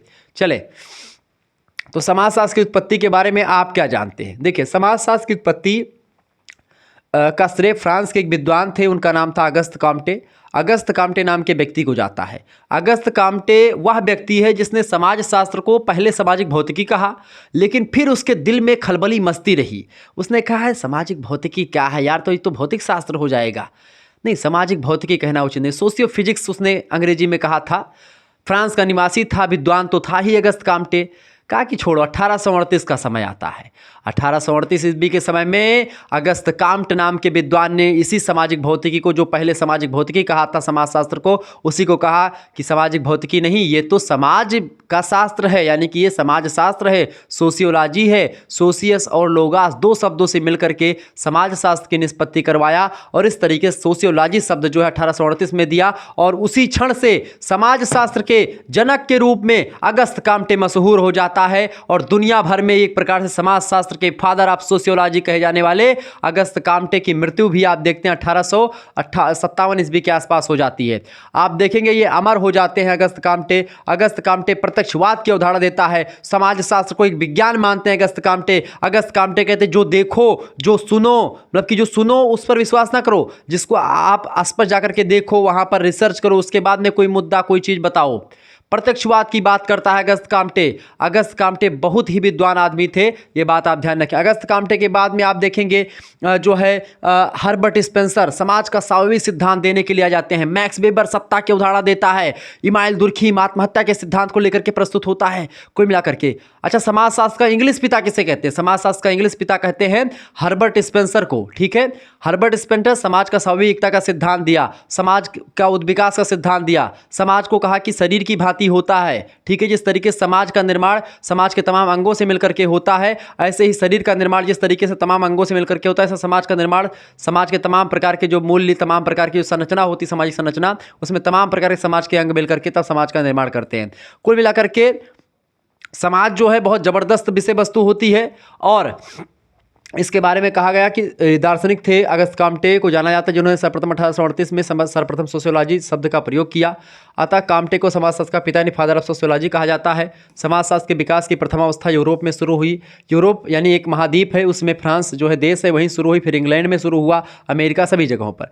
सामाजिक जीवन के बारे में व्यवस्थित ढंग से सोचने का प्रयास यूरोप के यूनानी दार्शनिक प्लेटो तथा उनके शिष्य थे अरस्तु, उनको जाता है। अगस्त काम्टे ने समाज से संबंधित अध्ययन को सर्वप्रथम सामाजिक भौतिकी यानी सोशियोलॉजी फिजिक्स या सोशियो फिजिक्स के नाम से पुकारा। समाजशास्त्र में हर्बर्ट स्पेंसर 1820 से 1903 ईस्वी तथा मैक्स वेबर का नाम विशेष रूप से प्रसिद्ध है। ठीक है, तो Max Weber, Herbert Spencer, Emile Durkheim, Auguste Comte, ये सब समाजशास्त्र के प्रारंभिक समाजशास्त्रियों में से हैं जिन्होंने बहुत कुछ किया है समाजशास्त्र को लेकर के। मानव एक सामाजिक प्राणी है, इसलिए प्रारंभ से समाज के विषय में चिंतन करता रहा है। चूंकि मनुष्य एक सामाजिक प्राणी, किसने कहा था? Man is a social and political animal. किसने कहा था? Who said this? किसने कहा था? Man is a social animal and political animal. मनुष्य एक सामाजिक और राजनीतिक प्राणी है। अरिस्टोटल ने कहा था, अरस्तु ने कहा था। क्यों कहा था? अब उनसे जाकर के पूछिए क्यों कहा था, लेकिन इसलिए कहा था चूंकि समाज शास्त्री, मतलब कि समाज एक सामाजिक प्राणी है, चूंकि उसी के संबंधों की व्यवस्था का अध्ययन समाज करता है और समाज का अध्ययन समाजशास्त्र करता है। अरस्तु चूंकि पॉलिटिकल साइंस के जनक माने जाते हैं और उन्होंने कहा था कि समाज, मतलब कि जो है मनुष्य होता है वो राजनीतिक प्राणी होने के साथ साथ सामाजिक प्राणी भी है और समाज का एक पहलू होता है राजनीति। ठीक है, इसीलिए उन्होंने बातें कही थी। भारत में वेदों, संहिताओं, स्मृतियों में मानव तथा समाज का उल्लेख किया जाता है। विष्णुगुप्त ने अर्थशास्त्र में समाज पर लिखा है। विष्णुगुप्त कौन है? विष्णुगुप्त का नाम है चाणक्य। ठीक है, चाणक्य का मुख्य नाम था विष्णुगुप्त और विष्णुगुप्त जो है उनका नाम चाणक्य है। कौटिल्य भी इन्हीं को कहा जाता है। उनकी रचना है अर्थशास्त्र। ठीक है, समाजशास्त्र का जन्म 1838 में फ्रांसीसी चिंतक अगस्त काम्टे से माना जाता है। ठीक है, उन परिस्थितियों का उल्लेख जब समाजशास्त्र का विज्ञान के रूप में जन्म हुआ, तत्कालीन यूरोप का बौद्धिक परिप्रेक्ष्य महत्वपूर्ण होता है और इस तरह के समाजशास्त्र का उद्भव होता है। ठीक है, तो समाजशास्त्र के बारे में मैंने आपको बता दिया। बहुत सारी चीज़ें जो आज से पहले आपको शायद ना पता थी, वैसे पता भी होंगी, तो आपका रिवीजन हो गया होगा। अगला क्वेश्चन, समाजशास्त्र की विषय वस्तु बताइए। देखिए, गिन्सबर्ग ने समाजशास्त्र की विषय वस्तु के विषय में अपना मत व्यक्त किया है, जो निम्नलिखित प्रकार से उन्होंने कहा कि समाजशास्त्र का स्कोप ऑफ सोशियोलॉजी। देखिए, पहली बात, सामाजिक रचनाकार या आकार की, इस वर्ग में उन वस्तुओं का अध्ययन किया जाता है जिनके व्यवहार नियंत्रित होते हैं। जैसे कि सामाजिक रचनाकार या आकार की में क्या, जैसे समूह के बारे में, सामाजिक समूह क्या है, समुदाय क्या, समूह क्या होता है? व्यक्तियों का संगठन होता है। जैसे समूह क्या, प्राथमिक समूह, द्वितीयक समूह में चार्ल्स कूली ने बांटा इसको। अब प्राथमिक समूह जो होता है वो जैसे परिवार एक प्राथमिक समूह में आ सकता है। ठीक है, और एक ऑफिस में आप काम कर रहे लोग जो है वो भी एक समूह का निर्माण करते, तो वो आपका द्वितीयक समूह हो गया। तो समूह, समुदाय, समितियां, ये सब आती हैं आपके सामाजिक रचनाकार या आकार की में। ठीक है, दूसरा होता है सामाजिक नियंत्रण। इसके अंतर्गत उन वस्तुओं का अध्ययन किया जाता है जिसमें मानव व्यवहार नियंत्रित होते हैं, जैसे कि कानून के द्वारा, धर्म, नीति, संघर्ष, इनके द्वारा व्यक्तियों पर कंट्रोल रखा था समाज में। तीसरा जो विषय वस्तु होती है समाजशास्त्र की, वो होती है सामाजिक प्रक्रियाएं। इसमें क्या होता है, उन प्रक्रियाओं का अध्ययन किया जाता है जो विभिन्न वर्गों में प्रचलित होती हैं, जैसे कि अंतरक्रियाएं, सामाजिक संबंध, सहयोग और संघर्ष। आप देखते हैं हर एक समाज में ये चीज़ें पाई जाती हैं। और चौथा होता है सामाजिक व्याधिकी। इसके अंतर्गत सामाजिक विघटन, अपराध, निर्धनता, बेकारी, आत्महत्या, तमाम प्रकार की व्याधियों का, तमाम प्रकार की समस्याओं का अध्ययन किया जाता है। आप आगे चल करके सामाजिक विकास के मुद्दे और ये सब पढ़ेंगे। ठीक है, ये विकास के मुद्दे वगैरह पढ़ेंगे, social issues and social development के बारे में आप पढ़ेंगे। ठीक है, बहुत ही बारीकी के साथ उसमें चीज़ों को मैं समझाऊंगा। तो ये सब आप देखेंगे, ये सब पूरा आपको पढ़ना पड़ता है। तो समाज शास्त्र के विषय वस्तु में ये सब चीज़ें आपकी संकलित होती हैं, ये बात आप ध्यान रखेंगे। आगे बढ़ते हैं और भी चीज़ों को जानने का प्रयास करते हैं। फटाफट से आप देखेंगे, विवाह के कार्यों का उल्लेख कीजिए। विवाह के क्या क्या कार्य होते हैं? देखिए, विवाह प्रश्न आ चुका है भैया, विवाह संस्था के कार्यों का उल्लेख कीजिए। विवाह संस्था, विवाह क्या है? एक संस्था है, नियमों की व्यवस्था है। पहला कार्य विवाह का, यौन संतुष्टि को सहज और व्यवस्थित कर बनाना, यानी कि जो सेक्स रिलेशन होता है उसको एक व्यवस्थित ढंग से विवाह के द्वारा ही होता है। विवाह होने के बाद में एक स्त्री और एक पुरुष एक साथ में सहवास कर सकते हैं, उनको वैज्ञानिक दृष्टि से या सामाजिक दृष्टिकोण से उनको एक वैधता मिल जाती है। ठीक है, तो यौन संतुष्टि हो जाती है। जो मन इधर उधर भटकता है बच्चों का, वो नहीं भटकता है विवाह के बाद में। ठीक है, दूसरा होता है यौन संबंधों का नियमन और नियंत्रण करना, ताकि जब शादी हो जाती है तो इससे तमाम प्रकार के जो ये छेड़छाड़ी, तमाम प्रकार के जो बलात्कार, जैसे तमाम प्रकार के जो मुकदमे आते हैं वो कम हो जाते हैं। अगर लोगों की शादी ना की जाए तो बहुत ज़्यादा एक प्रकार से जो है अपराध बढ़ जाएंगे इस टाइप के, ठीक है। तो इसलिए शादी जो होती है यौन संबंधों का नियमन करती है, यौन संबंध स्थापित करने की एक वैधानिक मतलब कि एक जो है वैधानिक विधि होती है और उस पर कंट्रोल भी करती है। तीसरी कार्य होता है विवाह का। विवाह के द्वारा परिवार का निर्माण होता है और नातेदारी की स्थापना होती है, ठीक है। रिश्तेदारी बनती है, विवाह के द्वारा कई रिश्तेदार हो जाते हैं आपके। आजकल तो जैसे कि विवाह हुआ तो एक मम्मी पापा आपके थे ही, दूसरे मम्मी पापा आपके ऑलरेडी हो जाते हैं, यानी दो दो मम्मी दो दो पापा हो जाते हैं आपके। दो बुआ, दो फूफा, दो मौसिया ऐसे सब बढ़ते चले जाते हैं। जो आपकी पत्नी की मौसी होगी वो आपकी भी मौसी कहलाएगी, जो आपकी मौसी होगी आपकी पत्नी उसको मौसी कहेंगी, इस तरीके से, ठीक है। चौथा, संतान उत्पत्ति को वैधता प्रदान करना, यानी विवाह से पहले अगर एक लड़की को संतान हो जाता है तो समाज उस लड़की को हीन भावना से देखता है, लेकिन विवाह के बाद में जब उस लड़की की संतान होती है तो उस जिसकी संतान है उसके ज़मीन में उसका हकदार हो जाता है, यानी कि समाज के दृष्टिकोण से वो वैधानिक बच्चा होता है, कानूनी रूप से वो बच्चा वैध होता है, ठीक है। संतानों का पालन पोषण करना, संतानों की शिक्षा और उनका समाजीकरण करना, मानसिक शक्ति का प्रदान करना बच्चों को। आठवां कार्य होता है सहयोगी प्रवृत्तियों को विकसित करना, समाज में व्यक्तियों की परिस्थिति और भूमिका का निर्धारण करना कि समाज में एक प्रकार से व्यक्ति की क्या परिस्थिति है और उसका क्या रोल है, क्या करना चाहिए उसको समाज में, सब कुछ परिवार मतलब विवाह के द्वारा डिसाइड होता है। मानसिक और सामाजिक सुरक्षा प्रदान करना, समाज की निरंतरता बनाए रखना, व्यक्ति परिवार को आर्थिक सहयोग देना आदि विवाह नामक संस्था के प्रमुख कार्य होते। तो विवाह की संस्था के तमाम काम है, लिख लीजिएगा आप, ठीक है। अगला क्वेश्चन आपकी स्क्रीन पर आ चुका है, हिंदू विवाह के प्रमुख उद्देश्यों का वर्णन कीजिए। देखिए, हिंदुओं में विवाह जो होता है एक कॉन्ट्रैक्ट नहीं होता है, एक संस्कार होता है, जबकि मुस्लिमों में या अन्य धर्मों में आप देखेंगे विवाह जो होता है क्या होता है, उसमें एक कॉन्ट्रैक्ट होता है, वो कभी भी भंग हो सकता है, एक समझौता होता है। मुस्लिम मैरिज इज अ कॉन्ट्रैक्ट, वो एक समझौता होता है, लेकिन हिंदुओं में विवाह जो होता है 7 जन्मों का रिश्ता होता है। इसीलिए हिंदुओं में विवाह विच्छेद की यानी कि तलाक की कोई व्यवस्था नहीं की गई थी, लेकिन 1954-55 के आसपास विशेष विवाह अधिनियम आया, हिंदू मैरिज एक्ट के द्वारा विवाह विच्छेद की व्यवस्था कर दी गई, तलाक की व्यवस्था कर दी गई। देखिए, पहली बात इसका उद्देश्य है धर्म का पालन करना, क्योंकि मोक्ष की प्राप्ति हेतु विवाह आवश्यक है। वैवाहिक कार्य कर्तव्य की पूर्ति के बाद ही व्यक्ति मोक्ष का अधिकारी होता है, क्योंकि गृहस्थ आश्रम में तभी व्यक्ति प्रवेश करेगा जब उसके पास स्त्री होगी और उसके बच्चे होंगे, और जब उसका लड़का जो होगा उसको आग लगाए मतलब कि मृत्यु के बाद में उसको दाह संस्कार उसका करेगा, तब उस व्यक्ति को मोक्ष की प्राप्ति होगी, यानी आवागमन के बंधन से वो व्यक्ति मुक्त होगा। तो इसी वजह से विवाह करना बहुत जरूरी है। स्त्री के बिना समाज में कोई भी धार्मिक कृत्य पूर्ण रूप से संपन्न नहीं माना जाता है। यानी भगवान राम जब माता सीता को जंगल में भेज देते हैं उसके धोबी के कहने पर, तो ऐसी स्थिति में क्या होता है, जब यज्ञ कर रहे होते हैं, वो क्या नाम है यज्ञ जो था, अश्वमेध यज्ञ, तो उसमें ऋषि मुनियों ने कहा कि भाई बिना सीता जी के कुछ नहीं संभव है, तो सीता जी को बुलाया जाए। तो फिर कहा गया कि सीता जी को कौन ढूंढेगा, बहुत ढूंढा गया, नहीं मिली। तो उसमें फिर क्या किया गया, माता सीता को उनकी सुवर्ण की मूर्ति जो है उतनी बड़ी बनवाई गई, फिर उनके साथ बैठकर पूजा करवाया गया। यानी स्त्रियों के बिना कोई धार्मिक कार्य नहीं होता है हिंदू धर्म ग्रंथ में। दूसरी बात, पुत्र प्राप्ति के लिए विवाह बहुत जरूरी है हिंदुओं में, ठीक है। कोई भी हिंदू पितृ ऋण मतलब कि अपने पिता का ऋण, देव ऋण और ऋषि ऋण, ये 3 प्रकार के ऋण होते हैं, उसको चुकाए बिना मोक्ष नहीं प्राप्त कर सकता। पितृ ऋण तभी चुकाया जा सकता है जबकि व्यक्ति विवाह करके पुत्र उत्पत्ति करे और पुत्र के माध्यम से इहलोक और परलोक दोनों के सुख की प्राप्ति होती। इहलोक माने कि पुत्र होता है तो होता है कि भाई लड़का है, लड़का कमाएगा तो हम खाएंगे बैठ करके, हमारा सुख करेगा, जब हम बुढ़ाएंगे तो हमारा पैर वर दबाएगा, हमारे रिस्पेक्ट करेगा। लेकिन आजकल के पुत्र कोई नहीं कर रहा है, कोई अपने पिताजी की उतनी एक प्रकार से मोह नहीं कर रहा है, ठीक है। तो आजकल कोई किसी को देखना बिल्कुल भी नहीं चाह रहा है, सबके अंदर बेमनस्ता फैली हुई है। लोग बस किसके भूखे हैं, पैसों के, संपत्ति के केवल भूखे हैं, बाकी कोई एक प्रकार से एक दूसरे का सगा आज के भौतिकवादी समाज में बचा नहीं है बेटा, ठीक है। तो आप अपने ऊपर भरोसा करिएगा, दूसरे के ऊपर भरोसा करना बिल्कुल भी छोड़ दीजिए। रति या आनंद प्राप्ति के लिए और यौन इच्छा की पूर्ति के लिए, ठीक है। रति माने प्रेम वगैरह जो होता है, यौन इच्छा जैसे कि आपका जैसे कि संबंध बनाने की जो चेष्टा होती है, सेक्स वगैरह करने की, तो वो सब पूर्ति होता है विवाह के द्वारा, ठीक है। जो हिंदू शास्त्रकारों ने संभोग सुख की तुलना ब्रह्मानंद से की है। यह आनंद केवल अपनी पत्नी से ही प्राप्त होना चाहिए, अन्य किसी से नहीं। यानी कि आप ये नहीं कि आप जाएं अलग जो है लोगों के साथ संबंध बना करके सुख प्राप्त करें, ये बिल्कुल भी वैध तरीका नहीं है। यानी अगर ये आप करते हैं तो पाप है। यानी अपनी पत्नी के साथ सहवास करना उसमें जो है ब्रह्मानंद की प्राप्ति के समतुल्य बताया गया है। लेकिन अगर आप किसी दूसरी की पत्नी के साथ या किसी दूसरी की कन्या के साथ बिना शादी के संबंध बनाते हैं तो हिंदू धर्म ग्रंथ के अनुसार वो पाप माना जाता है। यह बात बिल्कुल आप ध्यान रखेंगे, ठीक है।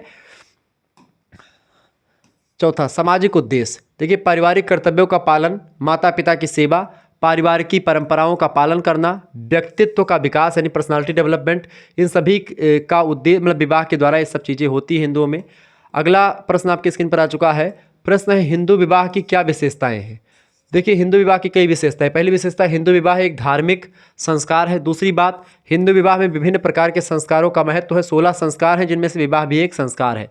तीसरी विशेषता, हिंदू विवाह में अंतः विवाह के नियम पाए जाते हैं और एक व्यक्ति अपनी ही जाति में विवाह करता है, अपनी जाति से बाहर विवाह नहीं कर सकता। जैसे ब्राह्मण है तो ब्राह्मण में करेगा, ठीक है। क्षत्रिय है क्षत्रिय में करेगा, वैश्य वैश्य में, शूद्र शूद्र में करेगा, ठीक है। चौथी बात, हिंदू विवाह में विभिन्न प्रकार के निषेध भी पाए जाते हैं। एक हिंदू अपने मित्र, प्रवर तथा निकट संबंधियों से विवाह नहीं कर सकता। यानी कि प्रवर मतलब होता है जैसे कि मान लेते हैं कि एक ही पटीदार आपस में शादी नहीं कर सकते, या एक ही गोत्र के लोग सगोत्रीय, सपिंड, सप्रवर, इस तरीके के विवाह बिल्कुल भी नहीं होते। यानी कि वो एक परिवार की यानी बहन मानी जाती है। जैसे मान लेते हैं मेरा नाम शिवम शुक्ला है, मैं गर्ग गोत्र का ब्राह्मण हूँ, मामखोर शुक्ला हूँ। तो अगर कोई हमारे यहाँ शादी लेकर के आएगा कि गुरुजी आप मेरी कन्या से शादी कर लें, तो उससे पहले मेरे पिताजी से बोलेगा, मुझसे क्यों बोलेगा। तो फिर वो पूछेंगे कि भाई आप कौन से ब्राह्मण हो, तो बोलेंगे कि हम जो है फला ब्राह्मण। अगर वो भी मामखोर शुक्ला होंगे या अगर गोत्र के होंगे तो फिर शादी नहीं होगी, ठीक है, क्योंकि वो हमारी सिस्टर लगेंगी। इस वजह से वो कोई दूसरे जैसे मिश्रा हो गई या तिवारी हो गई, ये सब चल जाता है। लेकिन जब बात करते हैं शुक्ला की और शुक्ला में मामखोर शुक्ला की, तो हमारी सिस्टर होगी, तो विवाह बिल्कुल भी नहीं होगा, ठीक है। ये बात आप दें, यानी कि सगोत्रीय, सपिंड और सप्रवर, इन तीनों में विवाह नहीं होता है, क्योंकि निकट संबंधी पाए जाते हैं और वो अपने सिस्टर के रूप में होती हैं। हिंदुओं में स्वर्ण हिंदू एक स्त्री को केवल एक ही विवाह करने की अनुमति है। यानी कि हिंदुओं में जो है एक जो है बार मतलब कि एक व्यक्ति एक ही बार में शादी मतलब कि एक स्त्री से केवल शादी कर सकता है जब उसको पुत्र प्राप्ति की, चूंकि पुत्र प्राप्ति बहुत जरूरी है, तो पुत्र प्राप्ति नहीं होती तो दूसरी शादी कर सकता है, या पहली पत्नी मर जाए तो दूसरा विवाह करने का प्रावधान है, लेकिन उससे पहले नहीं है। छठी विशेषता, हिंदू विवाह जन्म जन्मांतर का एक अटूट संबंध होता है। तो कहते हैं कि जन्मों जन्म का ये बंधन है अनोखा, सातों जन्म में तेरे साथ रहूंगी यार। तो 7 जन्म का जो सिस्टम है वो हिंदुओं के विवाह से ही आया है, यह बात आप ध्यान रखेंगे, ठीक है। आगे बढ़ते हैं। अगला क्वेश्चन आपकी स्क्रीन पर आ चुका, फटाफट से आप देखने का प्रयास करेंगे। प्रश्न आ चुका, भैया परिवार के प्रमुख कार्य क्या क्या है बताएं। देखिए, परिवार का महत्व और कार्य। पहला काम, मौलिक और सार्वभौमिक कार्य। मौलिक मानव की जो हमेशा होता है या जो कार्य स्वाभाविक सी बात है। सार्वभौमिक मतलब जो हो से होने वाला काम है, उसमें कोई कटने पिटने वाला नहीं, वो होता ही है। प्राणशास्त्रीय कार्य, यानी परिवार का सबसे प्रमुख कार्य होता है प्राणशास्त्रीय। इसमें परिवार में निम्नलिखित प्रमुख कार्य होते हैं। जैसे सबसे पहली बात, परिवार का काम क्या है, यौन इच्छाओं की पूर्ति करना, संतानोत्पत्ति करना, बच्चों का पालन पोषण, एक दूसरे की सहायता करना। और दूसरा होता है मनोवैज्ञानिक कार्य, जिसमें सामाजिक नियंत्रण, परंपरागत काम और सामाजिक काम, शिक्षात्मक कार्य, सांस्कृतिक कार्य, ये सब संपन्न होते हैं। तो ये सब परिवार के काम होते हैं। संयुक्त परिवार क्या होता है भैया, संयुक्त परिवार की परिभाषा दीजिए। संयुक्त परिवार यानी ज्वाइंट फैमिली, ठीक है। संयुक्त परिवार को निम्नलिखित शब्दों में परिभाषित किया जा सकता है। पहली परिभाषा श्रीमती इरावती गर्बे, जिन्होंने भारतीय नातेदारी व्यवस्था पर किनशिप ऑर्गेनाइजेशन इन इंडिया नाम की पुस्तक लिखी, श्रीमती इरावती कर्बे ने। इरावती कर्बे एक महिला समाजशास्त्री हैं और बड़ी फेमस समाजशास्त्री हैं। नातेदारी पर यानी किनशिप पर बड़ा काम किया। किनशिप को अंग्रेजी मतलब कि नातेदारी को अंग्रेजी में किनशिप कहते हैं। तो किनशिप ऑर्गेनाइजेशन नातेदारी संगठन पर पुस्तक लिखी है, रिसर्च किया इन्होंने। तो इन्होंने कहा कि एक संयुक्त परिवार उन व्यक्तियों का समूह होता है जो सामान्यतः एक ही निवास में रहते हैं, यानी एक ही घर में रहते हैं, जिसके घर में एक रसोई होती है, बड़ी रसोई जिसमें एक ही जगह पर खाना पकता है सभी का, जो सामान्य संपत्ति में भागी होते हैं, यानी कि सभी की संपत्ति बराबर बराबर होती है उसमें, जो सामान्य पूजा में भाग लेते हैं। एक पूजा हुई तो उसमें सभी लोग बैठ करके हवन यज्ञ करते हैं, साथ साथ में किसी न किसी प्रकार से एक दूसरे से संबंधित होते हैं और रक्त के द्वारा यानी कि ब्लड रिलेशन का संबंध होता है। और ऐसे समूह जो होते हैं वो परिवार का वो एक प्रकार से संयुक्त परिवार होता है। दूसरे विद्वान है IP देसाई। कहते हैं कि हम उस परिवार को संयुक्त परिवार कहते हैं जिसमें एक परिवार की अपेक्षा अधिक पीढ़ी यानी कि कम से कम 3 पीढ़ी या 4 पीढ़ी के सदस्य रहते हों। ठीक है, जिनके सदस्य संपत्ति, आयु और पारस्परिक अधिकारों और कर्तव्यों से संबंधित हों और एक मुखिया हो घर का और सभी के काम अलग अलग बटे हों। इस तरीके से वो परिवार संयुक्त परिवार कहा जाता है। संयुक्त परिवार की क्या क्या विशेषताएं हो सकती हैं, प्रश्न आपसे पूछा जा सकता है। देखिए, संयुक्त परिवार की कई विशेषताएं हैं। पहली विशेषता है कि सामान्य निवास होता है, एक ही जगह पर सभी लोग रहते हैं। दूसरी बात, सामान्य रसोई घर होता है, एक ही खाना बनने का एक ही कमरा होता है, उसी में सबके खाना बनता है। सामान्य संपत्ति में सभी का हक होता है। सामान्य पूजा होती, पूजा का घर भी एक होता है, पूजा पाठ में सभी लोग इकट्ठा होकर के पूजा पाठ करते हैं। रक्त संबंध से संबंधित होता है, यानी कि ब्लड रिलेशन का संबंध होता है। ठीक है, खूनी रिश्ता होता है। वो खूनी नहीं कि मार काट वाला, ना ना ना ना, वो खूनी मतलब कि ब्लड संबंध होता है, खून का रिश्ता है अपना। ठीक है, अधिकार और दायित्व होता है प्रत्येक व्यक्ति का। इसमें जो संयुक्त परिवार में रहते हैं व्यक्ति, उनका हर एक व्यक्ति का अपना अधिकार होता है। हर व्यक्ति का अपने अपने काम सौंपे जाते हैं कि आपको ये करना, आपको ये करना, इस तरीके से। आठवीं बात, सामान्य सामाजिक प्रकार होता है। परिवार का मुखिया भी एक डिसाइड होता है कि कौन कहेगा, परिवार का कौन मुखिया होगा। सहयोगी व्यवस्था होती है इसमें, चूंकि सब लोग आपस में तालमेल बैठा करके रिलेशनशिप जो होता है वो को रिलेशनशिप होता है, यानी कि सह संबंध पर आधारित होता है।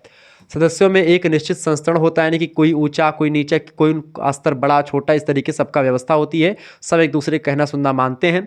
ठीक है, तुलनात्मक स्थायित्व होता सभी में। इस तरीके से ये सारी विशेषताएं, ये सारे जो है विशेषताएं संयुक्त परिवार की होती हैं। आप लिख दीजिएगा।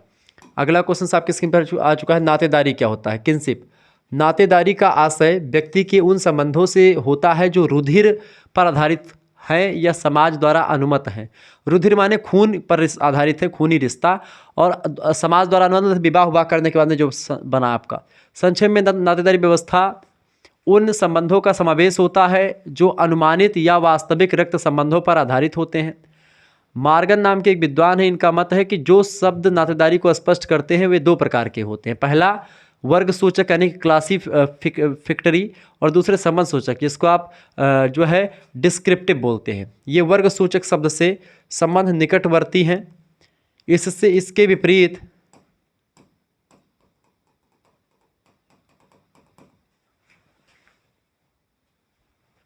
जानते हैं क्या हुआ, क्यों नहीं काम करता? मच्छी बैठ गई थी। ठीक है, चले। तो निकटवर्ती इसके विपरीत संबंध सूचक जो है शब्दों का तात्पर्य उन शब्दों से होता है जिनके संबंध का भी स्पष्टीकरण हो जाता है, जैसे माता पिता, चाचा चाची, ताऊ ताई, मामा मामी, ये सब भी नातेदार में आते हैं। ठीक है, नातेदारी को परिभाषित कीजिए। नातेदारी, मजूमदार और मदान। कहते हैं कि समस्त समाजों में मनुष्य विभिन्न व्यक्ति समूहों में विभिन्न संबंधों में बंधे रहते हैं। इन संबंधों में सबसे अधिक सार्वभौमिक और आधारभूत संबंध वह होता है जो संतान उत्पत्ति पर निर्भर करता है। संतान उत्पन्न करने की इच्छा नैसर्गिक होती है और नातेदारी उसी को कहा जाता है। ठीक है, आप देखते पति पत्नी, ठीक है, चाचा चाची, मतलब सभी लोग एक प्रकार से नातेदार ही होते हैं। जो पटीदार, नातेदार सब एक ही होते हैं। नातेदार माने रिश्तेदार, वही सब हो। नातेदारी के प्रकार देखिए, नातेदारी का संबंध मुख्यतः उन व्यक्तियों से होता है जो एक दूसरे से रक्त संबंध अथवा विवाह के द्वारा जुड़े हुए होते हैं। शादी होती तो भी आप जुड़ जाते हैं एक दूसरे के साथ, और विवाह संबंध के द्वारा, मतलब कि खूनी रिश्ते से आपके चाचा चाची जो हैं खून से संबंधित हैं। ठीक है, उनका बच्चा बच्ची चचेरे भाई, ममेरे भाई, इस तरीके से। इस आधार पर नातेदारी के निम्नलिखित 2 रूप पाए जाते हैं, एक विवाह संबंधी नातेदार और एक होते रक्त संबंधी नातेदार। ठीक है, नातेदारी व्यवस्था का क्या महत्व है? इंपॉर्टेंस ऑफ किनशिप ऑर्गेनाइजेशन या किनशिप सिस्टम। पहली बात, विवाह तथा परिवार के क्षेत्र में महत्व इसका होता है। उच्च श्रृंखलस यौन संबंधों पर नियंत्रण होता है, यानी कि जो बेखौफ तरीके से लोग यौन संबंध स्थापित करते हैं अलग अलग जगहों पर, वो नहीं कर पाते। विवाह के द्वारा क्या होते हैं, बन जाते हैं, और वो एक स्त्री एक पुरुष एक साथ रहते हैं और वो आपस में जो करना है वो करें। तीसरी बात, वंश उत्तराधिकार और पदाधिकारी का निर्णय होता है, यानी कि जैसे मान लेते हैं 2 पति, मतलब कि एक लड़का एक लड़की साथ में है, उनसे जो संतान उत्पन्न होगी, वो संतान जो होगी जिस पुरुष से संतान उत्पन्न हुई है, उस पुरुष के जो है जितनी संपत्ति, उसमें संपत्ति में उसका भाग होगा। जैसे 4 बच्चे तो चारों का बराबर बराबर भाग होगा उसमें। ठीक है, तो उसका उत्तराधिकार पदाधिकारी भी निर्णय होता है। पारिवारिक शांति के लिए आवश्यक होता है नातेदारी। उत्तरदायित्व का और सहयोग को प्रोत्साहन नातेदारी के द्वारा मिलता है। समानता और स्नेह संबंधों को प्रगाढ़ बनाने के लिए जरूरी होता है। सुरक्षा का एहसास होता है इससे। नातेदारी से क्या होता है? सुरक्षा से कि मान लेते हैं कभी कोई दिक्कत आ गई, कोई आपको मारने पीटने लगा, तो आपके परिवार, आपके नातेदार ही आपके बचाने आएंगे। ठीक है, ये बात आप ध्यान रखेंगे। मनुष्य को सामाजिक प्राणी बनाती है एक नातेदारी व्यवस्था। तो इस तरीके से नातेदारी का अपना एक अलग महत्व होता है जो मैंने आपको बताया। अगला प्रश्न, विवाह की परिभाषा दीजिए अथवा विवाह क्या है? बोगार्ड्स कहते हैं कि विवाह स्त्री और पुरुषों के पारिवारिक जीवन में प्रवेश कराने वाली एक संस्था है। Marriage is an institution admitting men and women to family life. यानी कि एक स्त्री और पुरुष को पारिवारिक जीवन में प्रवेश कराने वाली संस्था को विवाह कहते हैं। गिलिन और गिलिन कहते हैं कि विवाह एक प्रजनन मूलक परिवार की संस्थापना की स्वीकृति होती है। इस तरीके से विवाह की परिभाषा इन लोगों ने दी। ठीक है, आप लिख दीजिएगा। एक विवाह किसे कहते हैं? एक विवाह को वेस्टरमार्क ने बड़े अच्छे तरीके से परिभाषित किया है। वेस्टरमार्क कहते हैं कि एक विवाह ही विवाह का वास्तविक स्वरूप है और होना भी चाहिए। एक विवाह के उस स्वरूप को कहते हैं जिसमें एक समय में एक पुरुष का एक ही स्त्री से विवाह होता है। इसके साथ वास्तविक अर्थ में एक विवाह का वास्तविक स्वरूप तो यह है कि पति और पत्नी में से यदि एक की मृत्यु भी हो जाए तो दूसरा विवाह ना करे, उस विवाह को एकाकी विवाह कहते हैं। और एकाकी विवाह से एकाकी परिवार का निर्माण होता है। अनुलोम विवाह क्या होता है? अनुलोम विवाह जो होता है, मान लेते हैं इस समाज की दृष्टि से अनुलोम विवाह मान्य होता है और प्रतिलोम विवाह मान्य नहीं होता। अनुलोम विवाह में क्या होता है? जैसे कि उच्च वर्ण का कोई लड़का है और निम्न वर्ण की कोई लड़की है और आपस में शादी कर ले, यानी कि कोई ब्राह्मण का लड़का है और कोई वैश्य की लड़की है या कोई शूद्र की लड़की है या कोई क्षत्रिय की लड़की है, उससे शादी हो जाए एक ब्राह्मण के लड़के से, तो ये विवाह सर्वमान्य होता है। इसमें समाज कुछ रोक टोक नहीं करता है, समाज इसको स्वीकार भी करता है। ये अनुलोम विवाह होता है। और विवाह का एक दूसरा स्वरूप होता है, वो होता है प्रतिलोम विवाह। जस्ट इसके उल्टा, अगर मान लेते कोई शूद्र का लड़का किसी ब्राह्मण की लड़की से या किसी क्षत्रिय की लड़की से शादी कर ले तो ये चीज़ उल्टा माना जाता है, ये प्रतिलोम विवाह होता है। समाज के दृष्टिकोण से ये मान्य नहीं था। ठीक है, तो यही दोनों विवाह होता है। तो अनुलोम माने ठीक ठाक विवाह मान लिया गया है, प्रतिलोम माने उल्टा विवाह। ठीक है, इसमें क्या होता है? उच्च वर्ण का लड़का होता है, निम्न वर्ण की लड़की होती है, जबकि प्रतिलोम विवाह में निम्न वर्ण का लड़का होता है और उच्च वर्ण की लड़की होती है। ठीक है, ये बात आप ध्यान रखेंगे। तो अनुलोम विवाह में उच्च वर्ण का व्यक्ति अपने ठीक नीचे के वर्ण की कन्या के साथ विवाह करता था। वैदिक व्यवस्था या वैदिक समाज में इस तरह के विवाह प्रायः हुआ करते थे क्योंकि वर्ण व्यवस्था के बंधन कठोर नहीं थे। आधुनिक समाज में भी प्रायः इस प्रकार के विवाह संपन्न हो रहे हैं, देखने को मिल रहे हैं। ठीक है, जबकि प्रतिलोम विवाह की अगर बात की जाए तो प्रतिलोम विवाह का आशय देखिए, प्रतिलोम विवाह के अंतर्गत उच्च वर्ण की कन्या का विवाह निम्न वर्ण के साथ होता था। इस प्रकार के विवाह को निंदनीय माना जाता था। समाज में इसका बहुत कम प्रचलन था, समाज में इसका विरोध भी हुआ करता था। ठीक है, अगला क्वेश्चन आपकी स्क्रीन पर आ चुका है। प्रश्न, विवाह के प्रमुख उद्देश्य बताएं। देखिए, विवाह के कई उद्देश्य होते हैं। गिलिन और गिलिन कहते हैं कि पति और पत्नी के मध्य लैंगिक संबंधों की स्थापना का मार्ग प्रशस्त करता है विवाह। ठीक है, प्रजनन प्रक्रिया के द्वारा परिवार की स्थापना करता है विवाह। पति और पत्नी के साथ आर्थिक सहयोग स्थापित करता है। पति पत्नी आपस में तालमेल बैठा करके अपने जीवन यापन करते हैं। ठीक है, पति पत्नी के मध्य भावात्मक इमोशनली रिलेशंस जो पैदा करता है विवाह के द्वारा ही होता है। एक पति और एक पत्नी के बीच में जो है कहते हैं कि अर्धांगिनी होती है तो वो हृदय में निवास करने लगती है और वो अपने जो पत्नी होती है पुरुष को बहुत प्रेम करती है, पुरुष जो है अपनी पत्नी को प्रेम करता है। इस तरीके से पति पत्नी में प्रगाढ़ संबंध विवाह के द्वारा ही संपन्न होता है। ठीक है, उनका जो है शारीरिक संबंध और इमोशनली संबंध सब बहुत ज़बरदस्त हो जाता है शादी के बाद। वंशानुक्रम और नातेदारी की स्थापना में भी विवाह के द्वारा ही जो चीज़ें बढ़ती हैं। तो विवाह के ये सारे प्रमुख उद्देश्य हैं, ध्यान रखेंगे। अंतर विवाह क्या होता है? देखिए, समझे सब कुछ। अंतर विवाह सबको समझ ले, चूँकि परीक्षा में प्रश्न खूब पूछे जाते हैं। अंतर विवाह का अभिप्राय अपनी जाति में विवाह करना होता है, अर्थात अपनी उपजाति के बाहर और अपनी जाति के अंदर विवाह करना ही मतलब कि हो सकता है आपका अंतर विवाह। ठीक है, अपनी जाति के अंदर विवाह करना। फूलसन कहते हैं कि अंतर विवाह वह नियम है जिसके अनुसार व्यक्ति को अपनी जाति में विवाह करना चाहिए परंतु फिर भी वह यह निकट के रक्त संबंधियों में विवाह की अनुमति नहीं देता है। यह मुख्यतः जाति से संबंधित है, यानी कि अपनी जाति के अंदर विवाह करना को ही अंतर विवाह कहा जाता है। ठीक है, जैसे कि ब्राह्मण ब्राह्मण में शादी करे, क्षत्रिय क्षत्रिय में, शूद्र शूद्र में और वैश्य वैश्य में। ठीक है, अगला प्रश्न, अंतर विवाह और बहिर्विवाह में क्या डिफरेंस है? देखिए, अंतर विवाह और बहिर्विवाह में अंतर ये होता है। पहला अंतर विवाह जानते हैं क्या होता है? अंतर विवाह में अपने वर्ण, अपनी जाति और अपनी उपजाति के अंदर ही विवाह करने का नियम है, जबकि बहिर्विवाह में गोत्र, प्रवर और सपिंड से बाहर विवाह करने का नियम है। यानी कि अपने गोत्र, अपने प्रवर और अपने सपिंड से बाहर विवाह करें, यानी जो बहिर्विवाह और अंतर्विवाह। अंतर्विवाह में अपने वर्ण, अपनी जाति, अपनी उपजाति के अंदर विवाह करें। लेकिन जो बहिर्विवाह होता है, इसमें किस में बहिर्विवाह मतलब कि क्या होता है? ये बहिर्विवाह मतलब दूसरी जाति में विवाह नहीं करना, अपने गोत्र से बाहर विवाह करना, अपने प्रवर से बाहर विवाह करना, और अपने पिंड से, यानी मैंने आपको बताया नहीं था कि भाई मैं मामखोर शुक्ल हूँ, गर्ग गोत्र का हूँ, तो गर्ग गोत्र की कन्या से मेरी शादी नहीं होगी, ये बहिर्विवाह बताएगा। ठीक है। अंतर्विवाह ये बताएगा कि हम अगर ब्राह्मण हैं तो हम ब्राह्मण में ही शादी करेंगे, ये आपका अंतर्विवाह बताएगा। ठीक है, समझ रहे हैं चीज़ों को। दूसरी बात, अंतर्विवाह का उद्देश्य रक्त की शुद्धता को बनाए रखना होता है, जबकि बहिर्विवाह का उद्देश्य रक्त संबंधियों के बीच यौन संबंधों को रोकना होता है कि कहीं पर अपनी ही सिस्टर के साथ शादी तो नहीं हो रही है। क्योंकि मान लेते हैं अगर वो मामखोर शुक्ला या फिर गर्ग गोत्र की कन्या होगी और मुझसे शादी कर लेगी तो वो मेरी बहन नहीं कहलाएगी, तो इस वजह से मेरी शादी उससे दैट इज इम्पॉसिबल, संभव नहीं है, नहीं हो सकती। ठीक है, ये बात ध्यान रखेंगे। तो बहिर्विवाह जो होता है वो रक्त संबंधियों को आपस में कनेक्ट होने से रोकता है, जबकि अंतर्विवाह अपने जाति में विवाह करने के लिए मोटिवेट करता है, प्रेरित करता है। बहिर्विवाह मतलब ये नहीं कि अपनी जाति से बाहर विवाह कर लो, नहीं, अपनी जाति में जो सपिंड है, सपिंड है, सप्रवर है, सगोत्र है, उससे बाहर विवाह मतलब करना इसके लिए मोटिवेट करता है।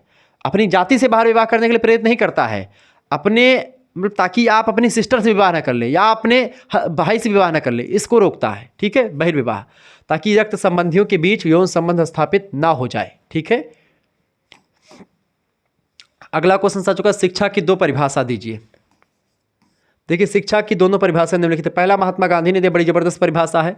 शिक्षा से अभिप्राय बालक और मनुष्य के शरीर, मन और आत्मा में निहित जो सर्वोत्तम शक्तियां हैं उनका सर्वांगीण प्रकटीकरण होता है। जो हमारे मन, हमारी आत्मा और हमारे अंदर, हमारे शरीर में जो ज्ञान है, उसी ज्ञान को अगर हम बाहर निकालने की क्षमता हमारे अंदर, तो वही शिक्षा है। पेस्टोलॉजी कहते हैं कि शिक्षा मनुष्य की आंतरिक शक्तियों का स्वाभाविक सर्वांगीण और प्रगतिशील विकास है। बिल्कुल राइट है, तो ये शिक्षा की परिभाषा हो गई। अगला क्वेश्चन आपकी स्क्रीन पर आ चुका, राज्य की परिभाषा दीजिए। राज्य क्या होता है? देखिए, राज्य की 2 परिभाषाएं निम्नलिखित हैं। सिसरो कहते हैं कि राज्य उस समुदाय को कहते हैं जिसमें यह भावना मौजूद हो कि सब मनुष्यों को उस समुदाय के लाभों का साथ मिल करके उपभोग करना है।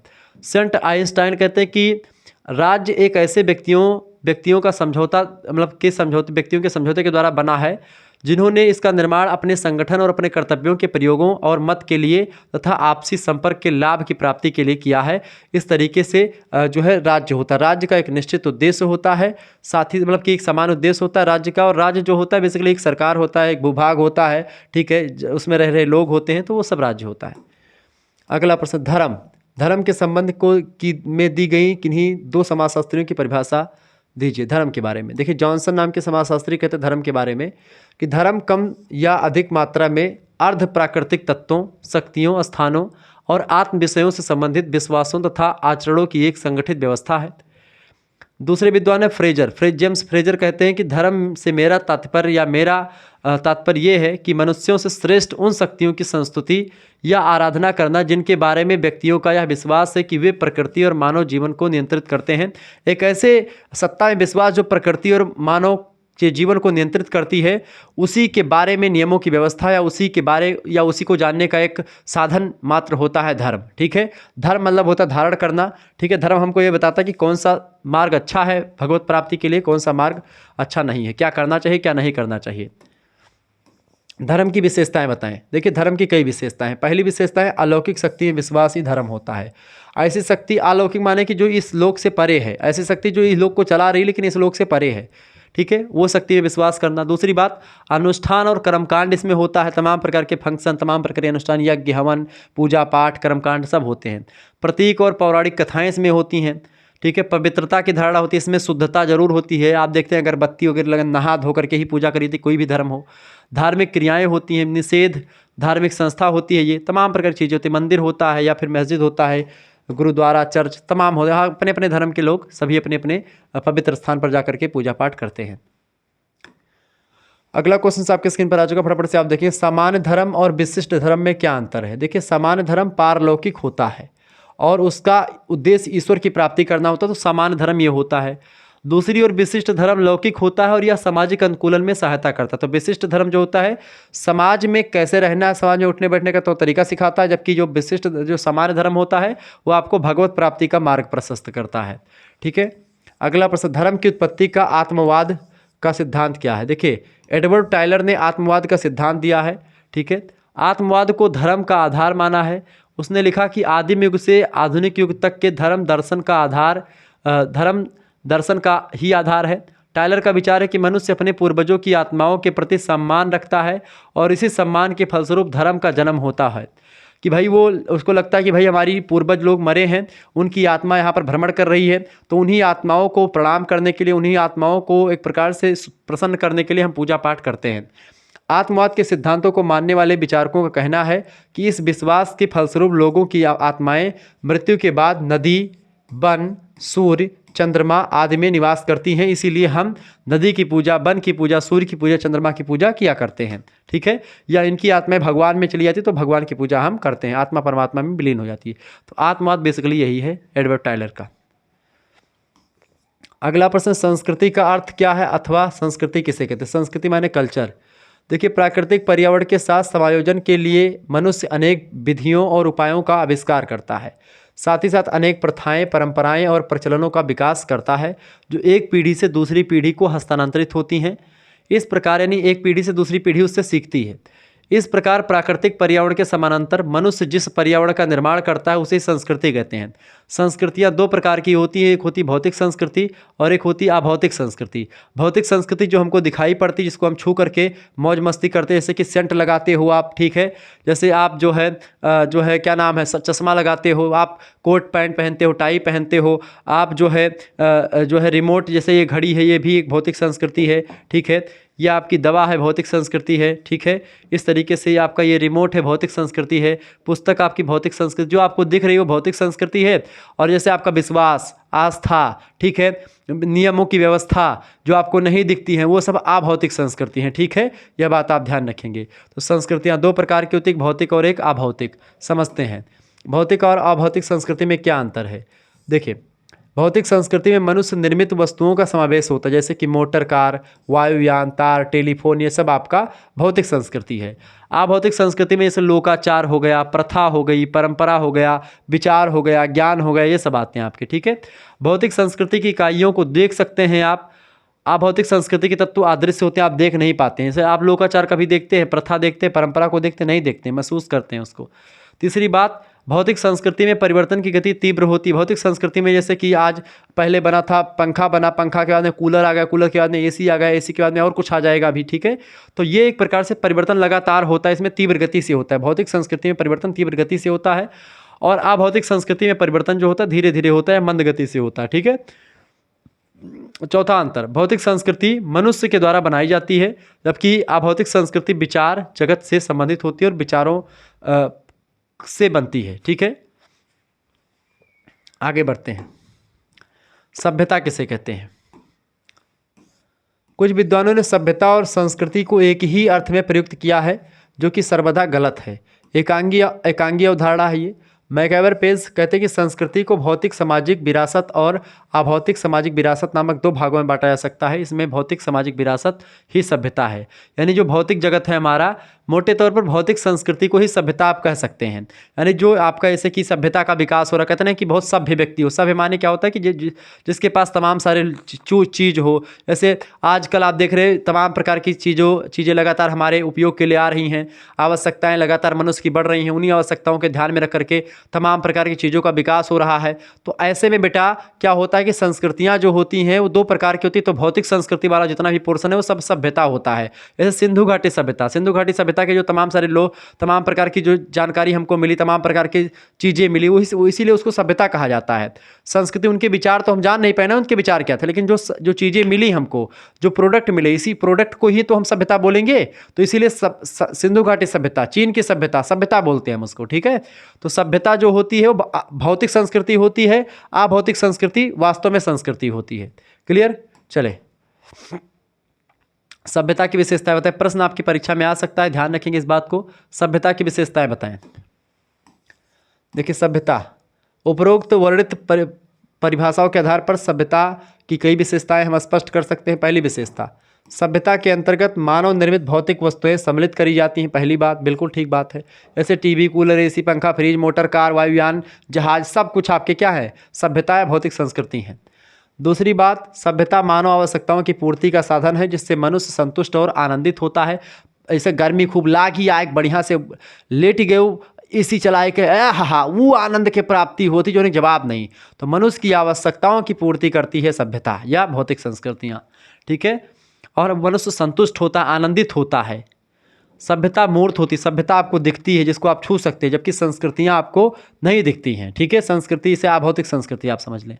सभ्यता का हस्तांतरण और ग्राह्यता बिल्कुल सरल है। जैसे कि आप टीवी चलाना आपके पप्पा जानते थे तो आपको सिखाने में कोई दिक्कत नहीं होगी, लेकिन अगर आप अभौतिक संस्कृति को ग्रहण करेंगे यानी संस्कृतियों को ग्रहण करने में कठिनाई होती है, ठीक है।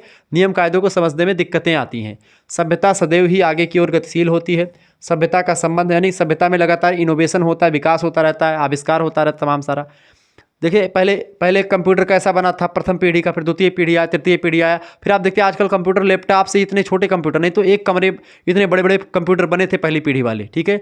वैक्यूम ट्यूब भरा का प्रयोग करते थे कंप्यूटर के लिए, बड़ी दिक्कतों का सामना करना पड़ा।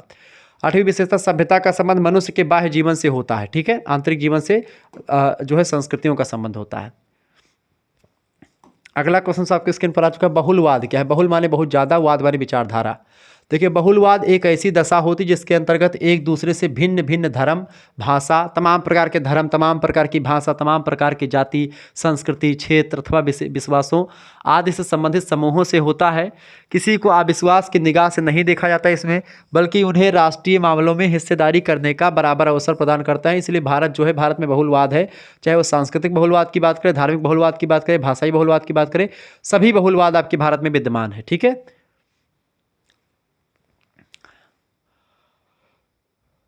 अगला क्वेश्चन आपके स्क्रीन पर आ चुका भैया, प्रश्न आ चुका है बाबू। प्रश्न क्या है, बहुसंस्कृतिवाद। बहु माने बहुत ज़्यादा, संस्कृति माने कल्चर, वाद माने विचारधारा, ठीक है। बहुसंस्कृतिवाद ऐसे विश्वासों और ऐसे व्यवहारों की एक व्यवस्था होती है जो समाज में विविध प्रकार के समूहों की विद्यमानता को मान्यता और सम्मान देती है। उसके सामाजिक सांस्कृतिक विभेदों को महत्वपूर्ण मानते हुए उन्हें स्वीकार करती है तथा विस्तृत सांस्कृतिक संदर्भ में उनके योगदान को प्रोत्साहन देने का प्रयत्न करती है। वो होती है बहुसंस्कृतिवाद, ठीक है। सभी संस्कृतियों को आपस में तालमेल बैठा करके चलना। सांस्कृतिक सापेक्षवाद क्या है। सांस्कृतिक सापेक्षवाद किसी ऐसे सार्वभौमिक सिद्धांत में विश्वास नहीं करता जिसके आधार पर अक्सर विभिन्न संस्कृतियों का विवेचना करी जाती है। सांस्कृतिक सापेक्षवाद का तात्पर्य केवल विभिन्न संस्कृतियों से संबंधित सामाजिक यथार्थता तथा समाज में आवश्यक समझे जाने वाले व्यवहार प्रतिमानों को समझना होता है। यानी सामाजिक सांस्कृतिक सापेक्षता का मतलब क्या होता है कि समाज में जो अच्छी चीज़ें हैं उनको जानना। अगला प्रश्न, सहयोग क्या होता है। समाज में एक तरफ सहयोग पाया जाता है, दूसरी तरफ संघर्ष भी पाया जाता है। सहयोग, देखें, सहयोग सामाजिक एकीकरण की प्रक्रिया है जिसमें सामान्य लक्ष्य के लिए व्यक्ति साथ साथ काम करते हैं। वस्तुतः सहयोग मानव स्वभाव का मूल तत्व है जिसके फलस्वरूप सभ्यता और संस्कृति का विकास होता है। पारिवारिक जीवन और श्रम विभाजन सहयोग की प्रक्रिया के ज्वलंत उदाहरण है। सहयोग की इस संगठनात्मक भूमिका के कारण ही इसे सामाजिक एकीकरण की प्रक्रिया के रूप में भी जाना जाता है। समाज में देखें एकीकरण होता है, समाज में एक दूसरे से लोग तालमेल बैठा कर चलते हैं। जैसे मान लेते हैं आज हमारे यहाँ आटा खत्म हो गया तो हम किसी पड़ोसी के यहाँ से मांग लाए, फिर खा लिए, फिर हम उसको दे दिए, परसों आया हमारा पिसा करके गेहूँ। तो ये सब एक प्रकार सामाजिक जो है सहयोग होता है। समाज में एक दूसरे से लोग सहयोग करते हैं एक दूसरे की, लेकिन वहीं पर सहयोग के साथ साथ एक दूसरे की जो है संघर्ष भी करते हैं, एक दूसरे से एक प्रकार से जो है संघर्ष भी करते हैं, जलते भी हैं समाज में। सहयोग की परिभाषा दीजिए, सहयोग क्या होता है। देखें, फेयरचाइल्ड, HP फेयरचाइल्ड कहते हैं कि कि सहयोग वह प्रक्रिया है जिसके द्वारा व्यक्ति तथा समूह अपने प्रयत्नों को न्यून अधिक संगठित रूप में समान उद्देश्यों की पूर्ति के लिए प्रयुक्त करते हैं। दूसरे विद्वान है मेरिल और एल्डरिज, कहते हैं कि सामाजिक अंतःक्रिया के रूप को सहयोग कह सकते हैं जिसमें दो या अधिक व्यक्ति एक सामान्य उद्देश्य की प्राप्ति के लिए साथ साथ काम करते हैं। जैसे कि एक मिल में काम करने वाले लोग, एक घर में रह करके तमाम एक मुद्दे पर काम करने वाले लोग, ठीक है, और एक दूसरे का सहयोग समर्थन करने वाले लोग, ये सब सामाजिक सहयोग होता है। प्राथमिक और द्वितीयक सहयोग क्या होता है। देखिए, प्राथमिक समूह और द्वितीयक समूह या सहयोग क्या होता है। प्राथमिक सहयोग की उत्पत्ति व्यक्तिगत संतुष्टि की दृष्टि से होती है। उदाहरण के लिए माता अपने बच्चे को प्रत्येक कार्य में सहयोग प्रदान करती है, तो उसका लक्ष्य केवल बच्चे की संतुष्टि ही नहीं होता, बल्कि माँ को स्वयं ऐसा करने की से संतोष की प्राप्ति होती कि मैं अपने बच्चे के लिए कर रही हूँ और बच्चे को लग रहा है कि माँ मेरे लिए कर रही। तो ऐसे में ये भी एक प्राथमिक सहयोग होता है। जबकि द्वितीयक सहयोग क्या होता है?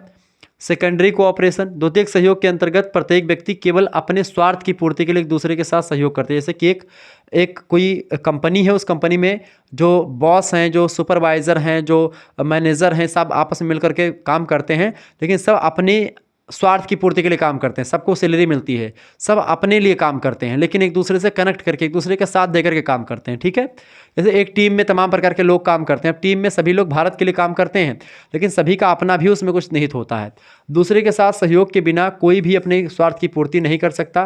तो इस तरीके से यहाँ पर क्या होता है, यहाँ पर आपका द्वितीयक समूह हो जाता है, द्वितीयक आपका सहयोग हो जाता है। अगला क्वेश्चन आपका आ चुका, संघर्ष की परिभाषा दीजिए अथवा संघर्ष क्या है।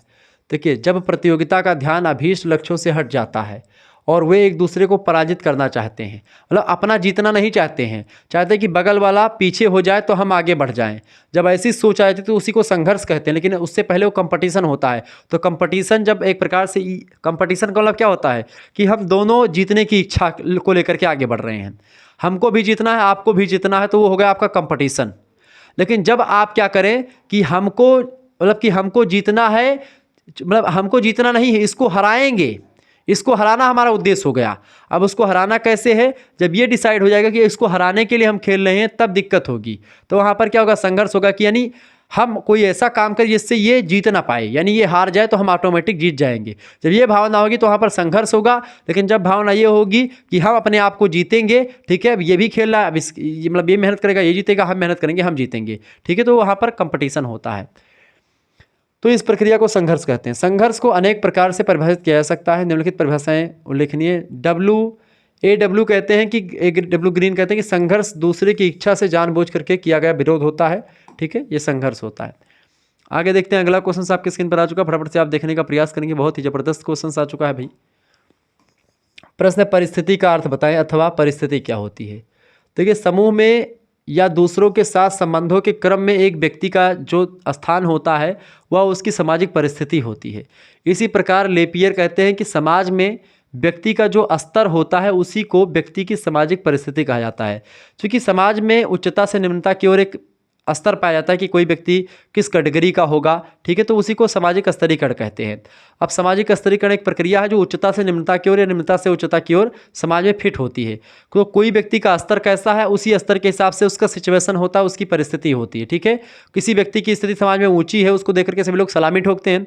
किसी की स्थिति बहुत डाउन है, उसको देख करके कोई सलामी नहीं ठोकता, उसको लोग अपने घर से भी भगा देते हैं। कुछ लोगों की थोड़े बहुत रिस्पेक्ट होती है। तो समाज में हर व्यक्ति का चूंकि अलग अलग काम होता है, अलग अलग काम के हिसाब से अलग अलग उसकी एक प्रकार से क्षमता के हिसाब से उसका स्तर फिक्स होता है, और उसका स्तर जो होता है उसकी परिस्थिति का निर्धारण करती है, ठीक है।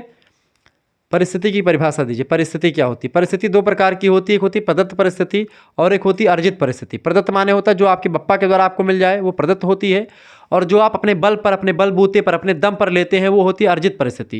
यानी जैसे आप समाज में एक मास्टर बन गए, एक सरकारी नौकरी आपने ले लिया, तो वो आपकी अर्जित परिस्थिति है। लेकिन आप ब्राह्मण के घर में पैदा हुए, इस वजह से ब्राह्मण हो गए, या आप राजा के घर में पैदा हुए तो आप राजा राजकुमार हो गए, तो ये आपकी प्रदत्त परिस्थिति यानी कि आपको मिल गई आपके पिताजी के द्वारा, ठीक है। तो आपके लोग रिस्पेक्ट वैसे ही करेंगे चूंकि आप राजा के बच्चे हैं। परिस्थिति की परिभाषा दीजिए।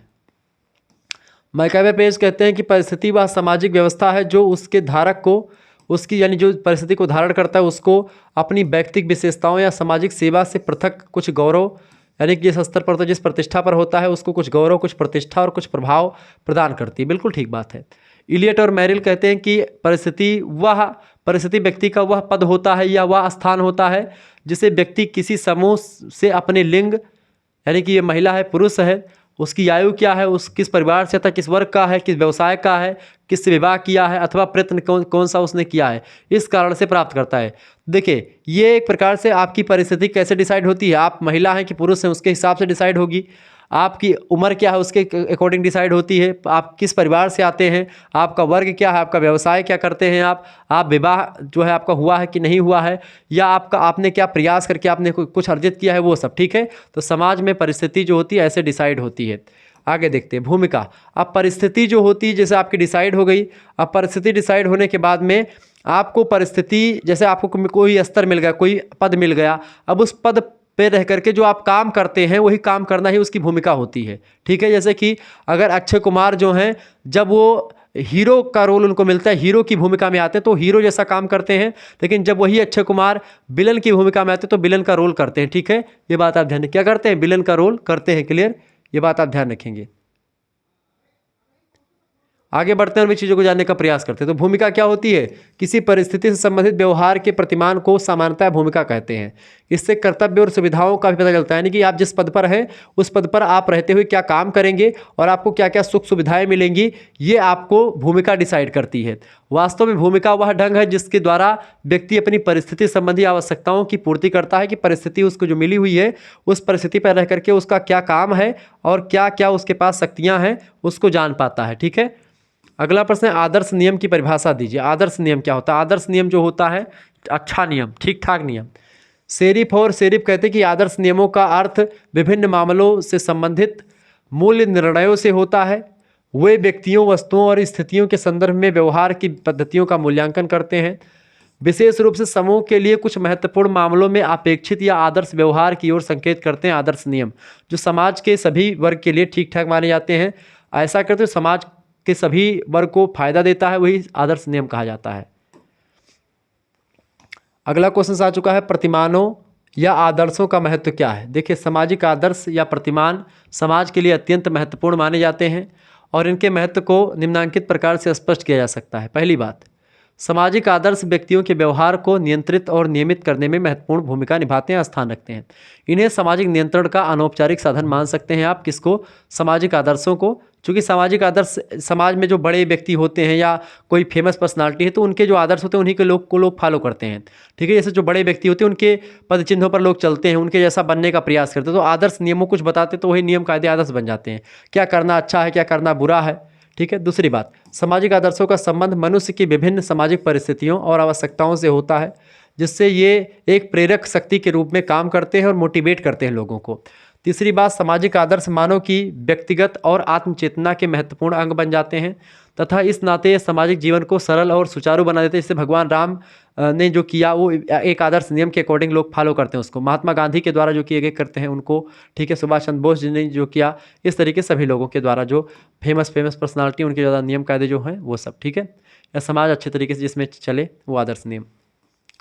अगला प्रश्न, रूढ़ियों की 4 विशेषताएं बताएं। रूढ़ियाँ, देखिए पहली विशेषता रूढ़ियों की, रूढ़ियों से समूह के कल्याण की भावना रूढ़ियों में निहित होती है। ठीक है, अतः इसके उल्लंघन के लिए समाज के द्वारा दंड की व्यवस्था की। अगर आप रूढ़ियों को नहीं मानते तो आपको दंड भी मिलेगा, सामाजिक दंड मिलेगा। ठीक है, दूसरी विशेषता, रूढ़ियों में नैतिकता की भावना होती है, मोरलिटी दबा करके होती है, इसका पालन करना अनिवार्य होता है रूढ़ियों का। तीसरी बात, रीति रिवाज तथा जनरीतियाँ जब शक्तिशाली हो जाती हैं तो वे रूढ़ियों का रूप धारण कर लेती हैं। यानी कि जब कोई रीति रिवाज, कोई जनरीतियाँ जो जनता कर रही, बहुत सारे दिनों से कर रही है, जब जनता का पूर्ण विश्वास उन पर हो जाता है, वो रूढ़ियाँ मतलब कि वो जनरीतियाँ और लोकाचार या जो जनरीतियाँ होती हैं वो शक्तिशाली हो जाती हैं, लगातार लोग उसको फॉलो कर रहे हैं, उससे लोगों को प्रॉफिट भी हो रहा, तो वही चीज़ें जो है वो रूढ़ियाँ बन जाती हैं। ठीक है, रूढ़ियों का एक पीढ़ी से दूसरी पीढ़ी में हस्तांतरण होता है, यानी एक पीढ़ी दूसरी पीढ़ी को सिखाती है, दूसरी तीसरी को, तीसरी चौथी को, चौथी पांचवी को, इस तरीके से ये चलती रहती है और बढ़ती रहती हैं। रूढ़ियों को मानना समाज के लिए अनिवार्य होता है, ये बात भी आप ध्यान रखेंगे। ठीक है, आगे बढ़ते हैं। अगला क्वेश्चन आपकी स्क्रीन पर आ चुका है। प्रश्न, सामाजिक स्तरीकरण का अर्थ स्पष्ट कीजिए अथवा सामाजिक स्तरीकरण के बारे में बताएं। देखिए, सामाजिक स्तरीकरण जो होता है बेटा, ये एक प्रकार से एक प्रक्रिया होती है, एक ऐसी प्रक्रिया जिसके द्वारा निम्नता से उच्चता की ओर समाज में एक व्यक्ति का क्रम फिक्स किया जाता है। सामाजिक स्तरीकरण की वह व्यवस्था, मतलब सामाजिक स्तरीकरण वह व्यवस्था है जो समाज को विभिन्न स्तरों में विभक्त करके सामाजिक जीवन को व्यवस्थित करने का प्रयत्न करती है। दूसरे शब्दों में, सामाजिक स्तरीकरण का अभिप्राय या मतलब समाज के अंतर्गत संपूर्ण जनसंख्या को विभिन्न स्थितियों में, कि कौन सी जनसंख्या या कौन से लोग किस स्थिति में होंगे, किस समूह में उनको रखना है, ठीक है, किस स्तर पे उनको बांटना है, ये एक प्रकार से इसी को फिक्स करने की एक प्रक्रिया होती है सामाजिक स्तरीकरण। सामाजिक स्तरीकरण को परिभाषित कीजिए। देखिए, सामाजिक स्तरीकरण की परिभाषा कई प्रकार से दी जा सकती है। जैसे कि पहली परिभाषा, सामाजिक स्तरीकरण का तात्पर्य यह है कि जनसंख्या विशेष का एक दूसरे के ऊपर और नीचे के स्तरात्मक वर्गों की विभेदीकरण होना, इसकी अभिव्यक्ति उच्चतर और निम्नतम स्तरों के विद्यमान होने के माध्यम से होती है। जैसे एक थाने में आप देखेंगे एक जो दरोगा बाबू है या उससे ऊपर यस्सो हैं तो यस्सो, फिर दरोगा, फिर आप देखते हैं यसाई हो गए, सब इंस्पेक्टर, फिर उससे नीचे सिपाही, फिर हवलदार। तो इस तरीके से उच्चता से निम्नता की ओर फिक्स है ना कि भाई। तो ऐसे एक समाज में जो होता है, एक समुदाय में एक समाज में क्या होता है, सामाजिक स्तरीकरण होता है, जिसमें किसी व्यक्ति का स्थान ऊंचा होता है, किसी का थोड़ा उससे नीचे, किसी का उससे नीचे, किसी का उससे नीचे, और इस तरीके से सब एक दूसरे से रिलेटेड होते हैं और एक दूसरे की मतलब वो जो किस पद पर हैं उनको किस पद पर होना चाहिए, इसके लिए कई सारे फैक्टर हैं जो डिसाइड करते हैं कि कौन सा व्यक्ति किस पद पर होगा। मैंने परिस्थिति समझाई थी, तो परिस्थिति जो होती है आपकी कैसी है वो स्तरीकरण के हिसाब से ही डिसाइड होती है। ठीक है। दूसरी बात, स्तरीकरण समाज का वह क्रमबद्ध विभाजन होता है। क्रमबद्ध विभाजन होता है, सिस्टमेटिकल वे में विभाजन होता है, जिसमें संपूर्ण समाज को उच्च तथा निम्न स्तरों या उच्च और निम्न सामाजिक इकाइयों में विभक्त यानी बांटा जाता है। ठीक है। आगे देखेंगे, अगला प्रश्न आपकी स्क्रीन पर आ चुका है। तो ये सब समझते हुए चल रहे हैं ना आप, क्योंकि मैं बहुत ही बारीकी के साथ आपको समझा रहा हूँ। फिर मैं ये सुनूंगा नहीं कि कौन सा गुरुजी जो है आपने ये नहीं पढ़ाया वो नहीं पढ़ाया, क्योंकि मैं सारी चीज़ें आपको पढ़ा रहा हूँ। एक भी आपका चैप्टर, सारे चैप्टर जो भी आपके आने वाले थे सब मैंने आपको बता रहा हूँ। ठीक है। चलिए अगला प्रश्न, सामाजिक स्तरीकरण के प्रमुख आधार क्या है। सामाजिक स्तरीकरण के प्रमुख आधार निम्न है।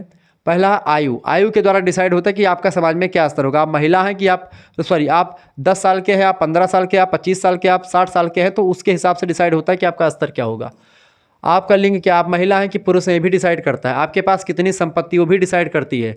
धार्मिक ज्ञान आप कितना रखते हो। शारीरिक और बौद्धिक कुशलता यानी कि आपका इंटेलेक्चुअल जो पावर है वो कितनी है। आप कितने ज़्यादा एक प्रकार से फिजिकली एक प्रकार से ठीक ठाक हो, या आप कितना, आपके पास कितनी बुद्धि है। प्रजातीय भावना, आप किस जाति या मतलब कि आप किस प्रजाति से हो। ठीक है। आपका राजनीतिक स्थिति क्या है, ये सब डिसाइड करती है स्तर फिक्स करते समय। ठीक है। इन सभी चीज़ों को ध्यान में रखा जाता है। अगला है, सामाजिक गतिशीलता का अर्थ और परिभाषा दीजिए अथवा सामाजिक गतिशीलता के बारे में बताएं। सामाजिक गतिशीलता, सामाजिक गतिशीलता का मतलब होता है जैसे एक समाज में कोई चीज़, एक समाज में मानते हैं कि आप किसी पद पर हो और आप जो है किसी दूसरे समाज में जाकर के उससे उच्च पद पर हो जाते हो या उससे निम्न पद पर हो जाते हो, तो वही सामाजिक गतिशीलता होती है। यानी एक समाज से दूसरे समाज में अपने लोभ के चक्कर में जाना कि हम वहाँ पर जाएंगे तो हमको और ज़्यादा रिस्पेक्ट मिलेगी, हमारा पद दूसरा हो जाएगा, तो वही सामाजिक गतिशीलता कही जा सकती है। पीटरिम सोरोकिन नाम के समाजशास्त्री हैं, कहते हैं कि सामाजिक गतिशीलता से हमारा अभिप्राय सामाजिक समूहों और सामाजिक स्तरों के झुंड में एक सामाजिक पद से दूसरे सामाजिक पद में परिवर्तन होता है। ठीक है। बोगार्डर्स लिखते हैं कि सामाजिक पद में कोई भी परिवर्तन सामाजिक गतिशीलता कहा जाएगा। सामाजिक गतिशीलता, गतिशीलता माने जाना इधर उधर जाना, सामाजिक जो स्तर है, समाज का जो पद है उनका, उसमें हेर फेर होना ही सामाजिक गतिशीलता होता है। सामाजिक गतिशीलता व्यक्ति या समूह के पद या परिस्थिति से संबंधित प्रत्यय होता है, जिसमें व्यक्ति या समूह की सामाजिक परिस्थिति परिवर्तित हो जाती है। यह परिवर्तन एक समूह अथवा समाज की संरचना ढांचे के अंतर्गत ही होता है। सामाजिक गतिशीलता की दशा निश्चित नहीं होती, किस दिशा में आप पद से ऊंचे भी जा सकते हैं, पद से नीचे भी जा सकते हैं, क्योंकि यह ऊपर से नीचे की ओर तथा कभी कभी समानांतर भी होती, कभी कभी उच्चता से निम्नता, निम्नता से उच्चता, दोनों तरीके की हो सकती है। ठीक है। आगे बढ़ते हैं, अगला क्वेश्चन आपकी स्क्रीन पर आ चुका है, लास्ट क्वेश्चन इस वीडियो का। तो वीडियो को लाइक कर दीजिएगा, अभी तक नहीं लाइक किया तो प्लीज़ चैनल को सब्सक्राइब कर दीजिएगा, क्योंकि बहुत मेहनत करनी पड़ती है एक वीडियो के लिए आपके लिए। ठीक है। समतल और क्षैतिज समरैखिक गतिशीलता क्या है, इसके बारे में बताएं। देखिए, पीटरिम सोरोकिन कहते हैं कि जब कभी किसी व्यक्ति अथवा वस्तु का समान स्तर या समान स्थिति अथवा समान वर्ग में परिवर्तन होता है, तब इसे समतल, क्षैतिज अथवा समकक्ष गतिशीलता कहते हैं। यानी कि एक पद पर था और उसी के जैसा दूसरा पद उसको मिल जाए दूसरे समाज में, तो वो सामाजिक गतिशीलता आपकी समतल हो जाएगी, क्षैतिज या समरैखिक हो जाती है।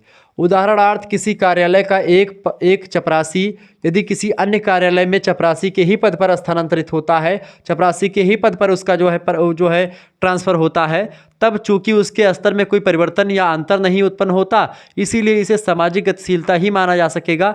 उन्होंने समतल गतिशीलता को परिभाषित करते हुए लिखा, किसने, पीटरिम सोरोकिन ने, कि समतल गतिशीलता या सामाजिक गतिशीलता अथवा स्थानांतरण से मेरा आशय एक व्यक्ति अथवा सामाजिक वस्तु का एक ही सामाजिक पहलू के समान स्तर वाले अन्य समूह में परिवर्तन से होता है। जैसे कि मान लेते हैं एक पुलिस इंस्पेक्टर है, उसका जो है ट्रांसफ़र हो गया, वो मान लेते हैं गोंडा में था, अब गोंडा से उसका ट्रांसफ़र कहाँ पर हो गया, बहराइच में हो गया। या उसका ट्रांसफ़र मान लेते हैं बरेली में था, उसका बरेली से ट्रांसफ़र कहाँ पर हो गया, उसका बरेली से ट्रांसफ़र बनारस में आकर के हो गया। तो ये इस तरीके से आपका जो ट्रांसफ़र होता है और उसी पद पर हो, यानी सब इंस्पेक्टर थे तो सब इंस्पेक्टर के पद पर ही उसका पोस्टिंग हुई। तो ये चीज़ होती है आपका सामाजिक जो एक प्रकार से गतिशीलता, वो भी समतल, क्षैतिज या समरैखिक गतिशीलता है। एक पद से एक ऐसा पद जो गरिमा इस पद की इस कार्यालय में थी, वही पद उस कार्यालय में भी है, यानी इस समाज में जो उसकी पद की गरिमा थी, उस पद की गरिमा उस कार्यालय में भी उतने ही पद पर गया वो। तो ये होता है सामाजिक गतिशीलता, वो भी समतल क्षैतिज। ठीक है, ये बात आप ध्यान रखेंगे। इस तरीके से आप लोगों ने चीज़ों को समझा और जाना। संस्कृत अगर आपका सब्जेक्ट है, बीए प्रथम सेमेस्टर में आप हैं, तो उसका अति लघु उत्तरीय, लघु उत्तरीय, दीर्घ उत्तरीय टाइप के प्रश्नोत्तर मैंने दे दिए हैं। उसमें महत्वपूर्ण व्याख्या भी मैंने करवाई, सूक्ति वाले प्रश्नों को भी दिया है। तो ये माइनर मेजर सब के लिए लेक्चर इंपॉर्टेंट है, ध्यान रखेंगे। मिलते हैं फिर नेक्स्ट वीडियो में, तब तक के लिए जय हिंद, जय भारत। आप सभी का बहुत बहुत धन्यवाद। हमारे से जुड़ने के लिए इसी प्रकार से अपना प्यार हमेशा बना रखेंगे। बहुत बहुत धन्यवाद बेटा। Good night, I love you. सभी को बहुत बहुत धन्यवाद।